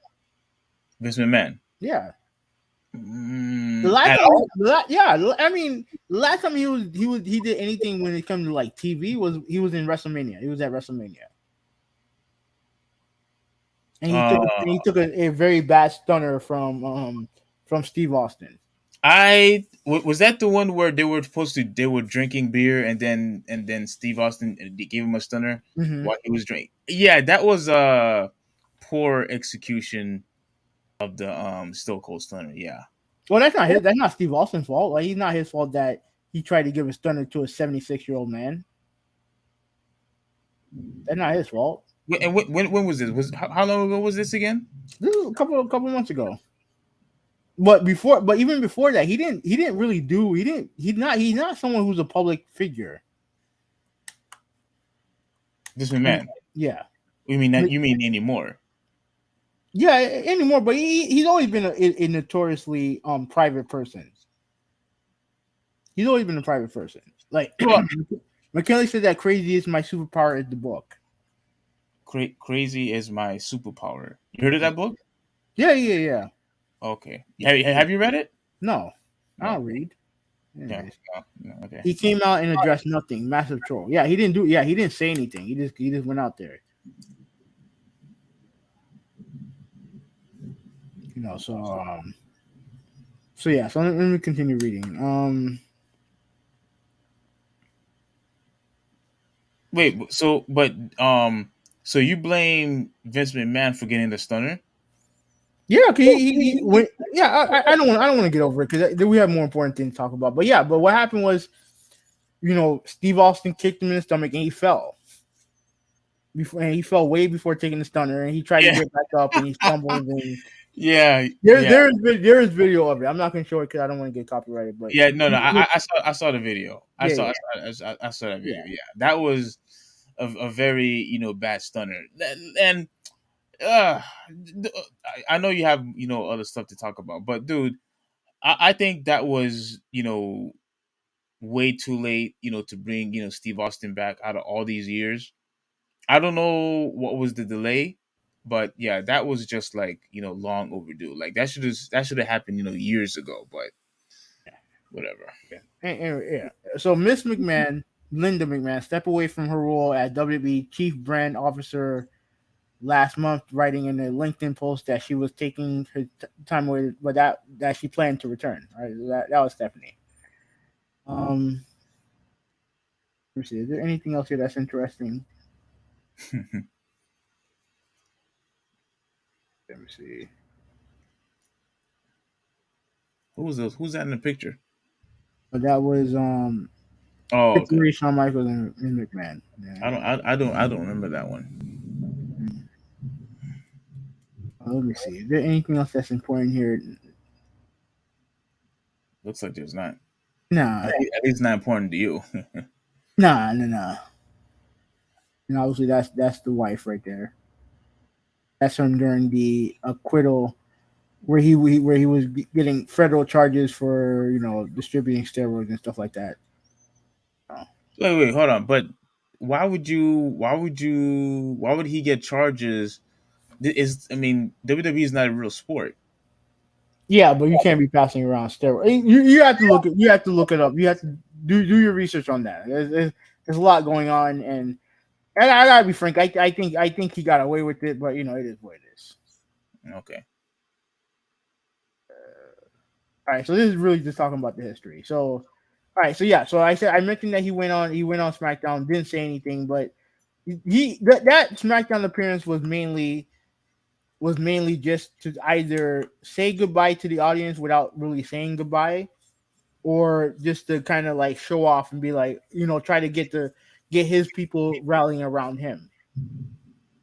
Mm-hmm. That's one of the two reasons. But either way, it's dumb when you have all these allegations come out and just come out and you should be laying low. But he just came out the SmackDown, say a couple words, and pop the rating.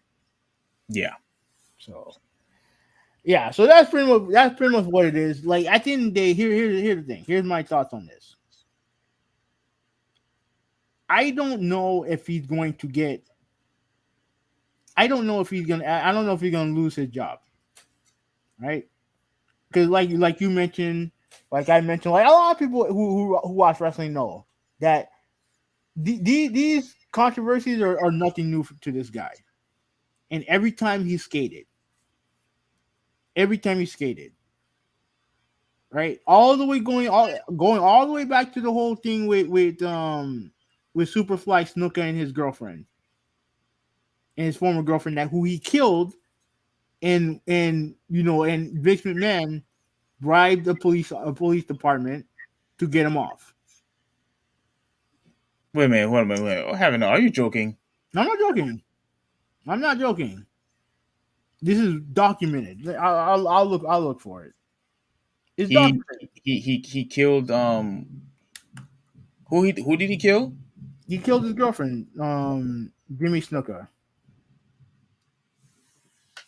Man, I cannot believe I did not know about that. If what you're saying is true.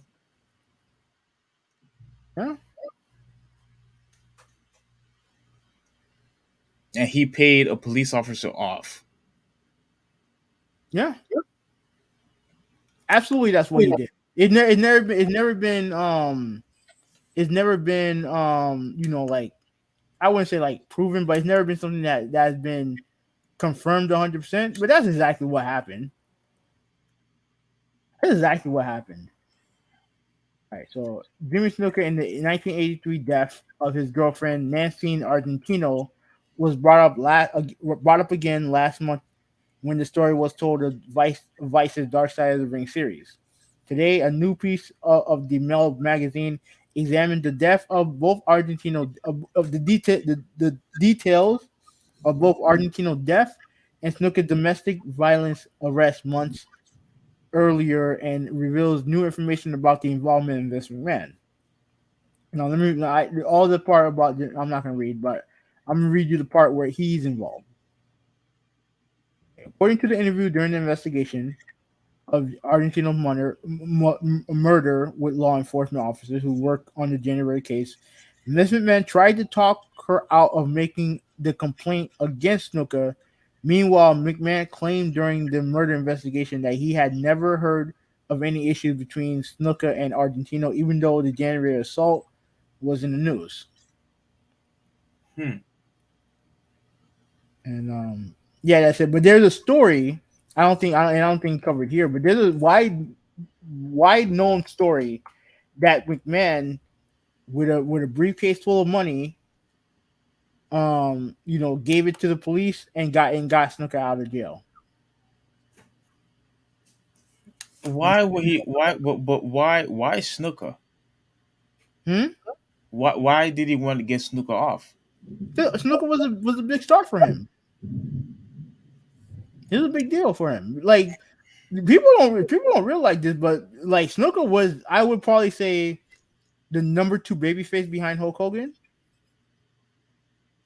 And the number 2 babyface right behind Hulk Hogan for a while until his career winded down. Yeah. Snuka, Nolan said Snuka killed his girlfriend. He was tried in 2020, but was too old and unfit to stand trial.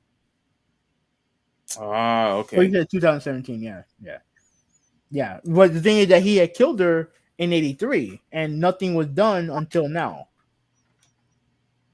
I mean, what the hell do you expect? Like, if you decided not to, investigate until now, like, come on, man, unbelievable, bro. So you're upset that he got away. You're upset that he didn't get away with murder. No, I'm upset. I'm upset that why the hell did it take so long for them to investigate? That's what I'm upset about. I don't know, but Nolan said it right here. He was a big star, and the controversy would have shamed his company. That's why he did it. But here's the main thing: like this is who he is. This is who Vince McMahon is, right? And he let his money, his power, and his influence get him out of problems in the past. I don't know if this is going to be the case because right now WWE is a publicly traded company, and there's a lot of things talking about a power struggle going on in that company right now. Doesn't he still hold majority of the power? Mr. McMahon. technically, I something to do with his stock options or whatever.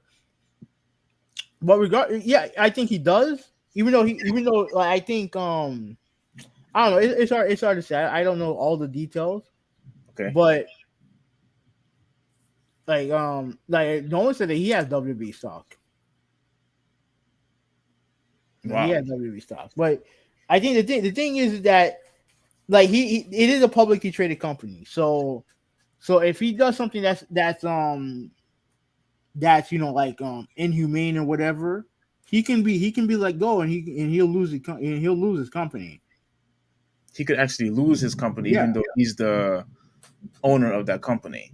Yeah, but when you're a publicly traded company, like all that other stuff don't matter. That's the same. I pretty much the same thing happened with Papa John. Then Papa John the one that created the branding and everything. Yeah. But he said something stupid, and he got up out of there. Yeah, and the company's still going today. Yeah. So I don't know if anything bad is gonna happen to Vince McMahon, but based on what happens in other corporations, what he did on his face is enough for him to be gotten out of there. Dating somebody and using your power, your influence to increase their wages, even like all because they're sucking your dick. Like, come on, man. Like that's not good. And then if these other NDAs are come out and he's accused of sexual misconduct to any of the female employees or maybe even his female wrestlers, come on. He's done for. We already look. John Laurinaitis, he's as good as fired. He's gonna be the fall guy. Oh, I see what you're saying. He's gonna be the fall guy. He's gonna immediately he's done. He's as good as done. Mm-hmm. But when it comes to McMahon, it just depends on how this investigation goes. If he's he's not innocent, but if they find out that everything is quote on the up and up, he could still keep his job. He could still keep his power. Yeah, Noah said he's maintaining 51%. And I'm seeing this right now. It says that Vince McMahon he's worth $2.3 billion. Yeah. So, and in fairness, the he's a very important figure in that company. He still is. In a way, I would compare him to Dana White, and Dana White doesn't own UFC per se. His partners do. Well, not his. Well, now I forgot the company who bought him, but they wanted him to stay because they feel like him being there is him being the face of the company is good for the company. Dana White. And yeah, and there's definitely people in that company who feel the same way about Vince McMahon. I don't know if you remember the angle that they did where his limousine exploded. Oh yeah, with that crap fake limousine. He walks in, he jumps in, and then as soon as he shuts the door, it explodes. Yeah. Yeah. The stock plummeted because of that.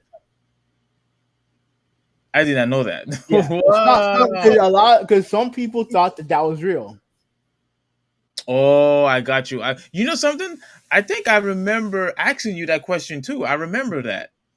This was a long time ago, obviously, but I remember that. And then you said to me, I remember the conversation vividly. You said to me, "There's absolutely no way, that was fake because why would the cameraman, still rolling and all the other stuff?" I don't know if you remember the conversation, but you was telling me all the other things that would have changed if that was actually legit. Like, why was the camera guy still there and nobody, running for help? Yeah, I get you. Yeah, and I could understand why people decided to sell their stock because they thought that that was real. I mean that was just so stupid on his part. I never really understood the storyline behind that. Well, regardless of what happened, a couple days later, the Benoit stuff happened, and they ended it. Yeah. So me personally, I don't know. I don't know if he's going to. I don't know if he's gonna get if he's gonna get removed from the job. I don't know if he's gonna get removed from the company. But he's gotten away with stuff like this in the past. Could happen again. Do you have any final word before we go? No, like to me, he should. This is one of the things that could happen when you decide that you want to commit, adultery. No, I He mean, already, he's a serial adulterer. Like he mentioned that he's been that way for years. yeah. But the thing is, though, obviously he had no self control when it comes to that because he's not supposed to do that in the first place. You're supposed to respect and honor your wife and be faithful to your wife. He decided not to do that, and so now, because he couldn't control himself, he to the point where he wanted to date somebody, within the company. You have all this fame, you have all this money. You could have picked anybody else, but yet you wanted to mess with someone who's in the same company as you are. And now look where and look at and now you had to spend $3 million just so she could hold her silence. Like, dude, man, he's been making a lot of weird decisions over the years, regarding his personal life and regarding of how he handles the business. Like I already mentioned, a couple of things that I never really agreed with, but in this case, particular case here, I think he's going to maintain, his job. I don't think he's going anywhere. I think he's still going to run the company, and I think he's going to continue to commit adultery because he's been getting away with it for all these years. He's still married. She didn't divorce him, so I don't think she's going anywhere, and neither is he. No, I mean, it could be a situation like Hillary and Bill, where they're only married in name only. Yeah, that's true too. Yeah, but that's really all all I really, have to say. Shame on him, but hey, it is what it is. You'll see, man. But like I said, like he's been through it all, and he's still gotten away with it. We'll see what happens. But he officially did step down. Technically, yeah. But then they put Stephanie in charge right now, and I don't know. We'll see what happens there. But anyways, on that note, listen to the podcast. Looks like Nolan had one last thing to say to you. Let me see. He said that 303 really screwed that up.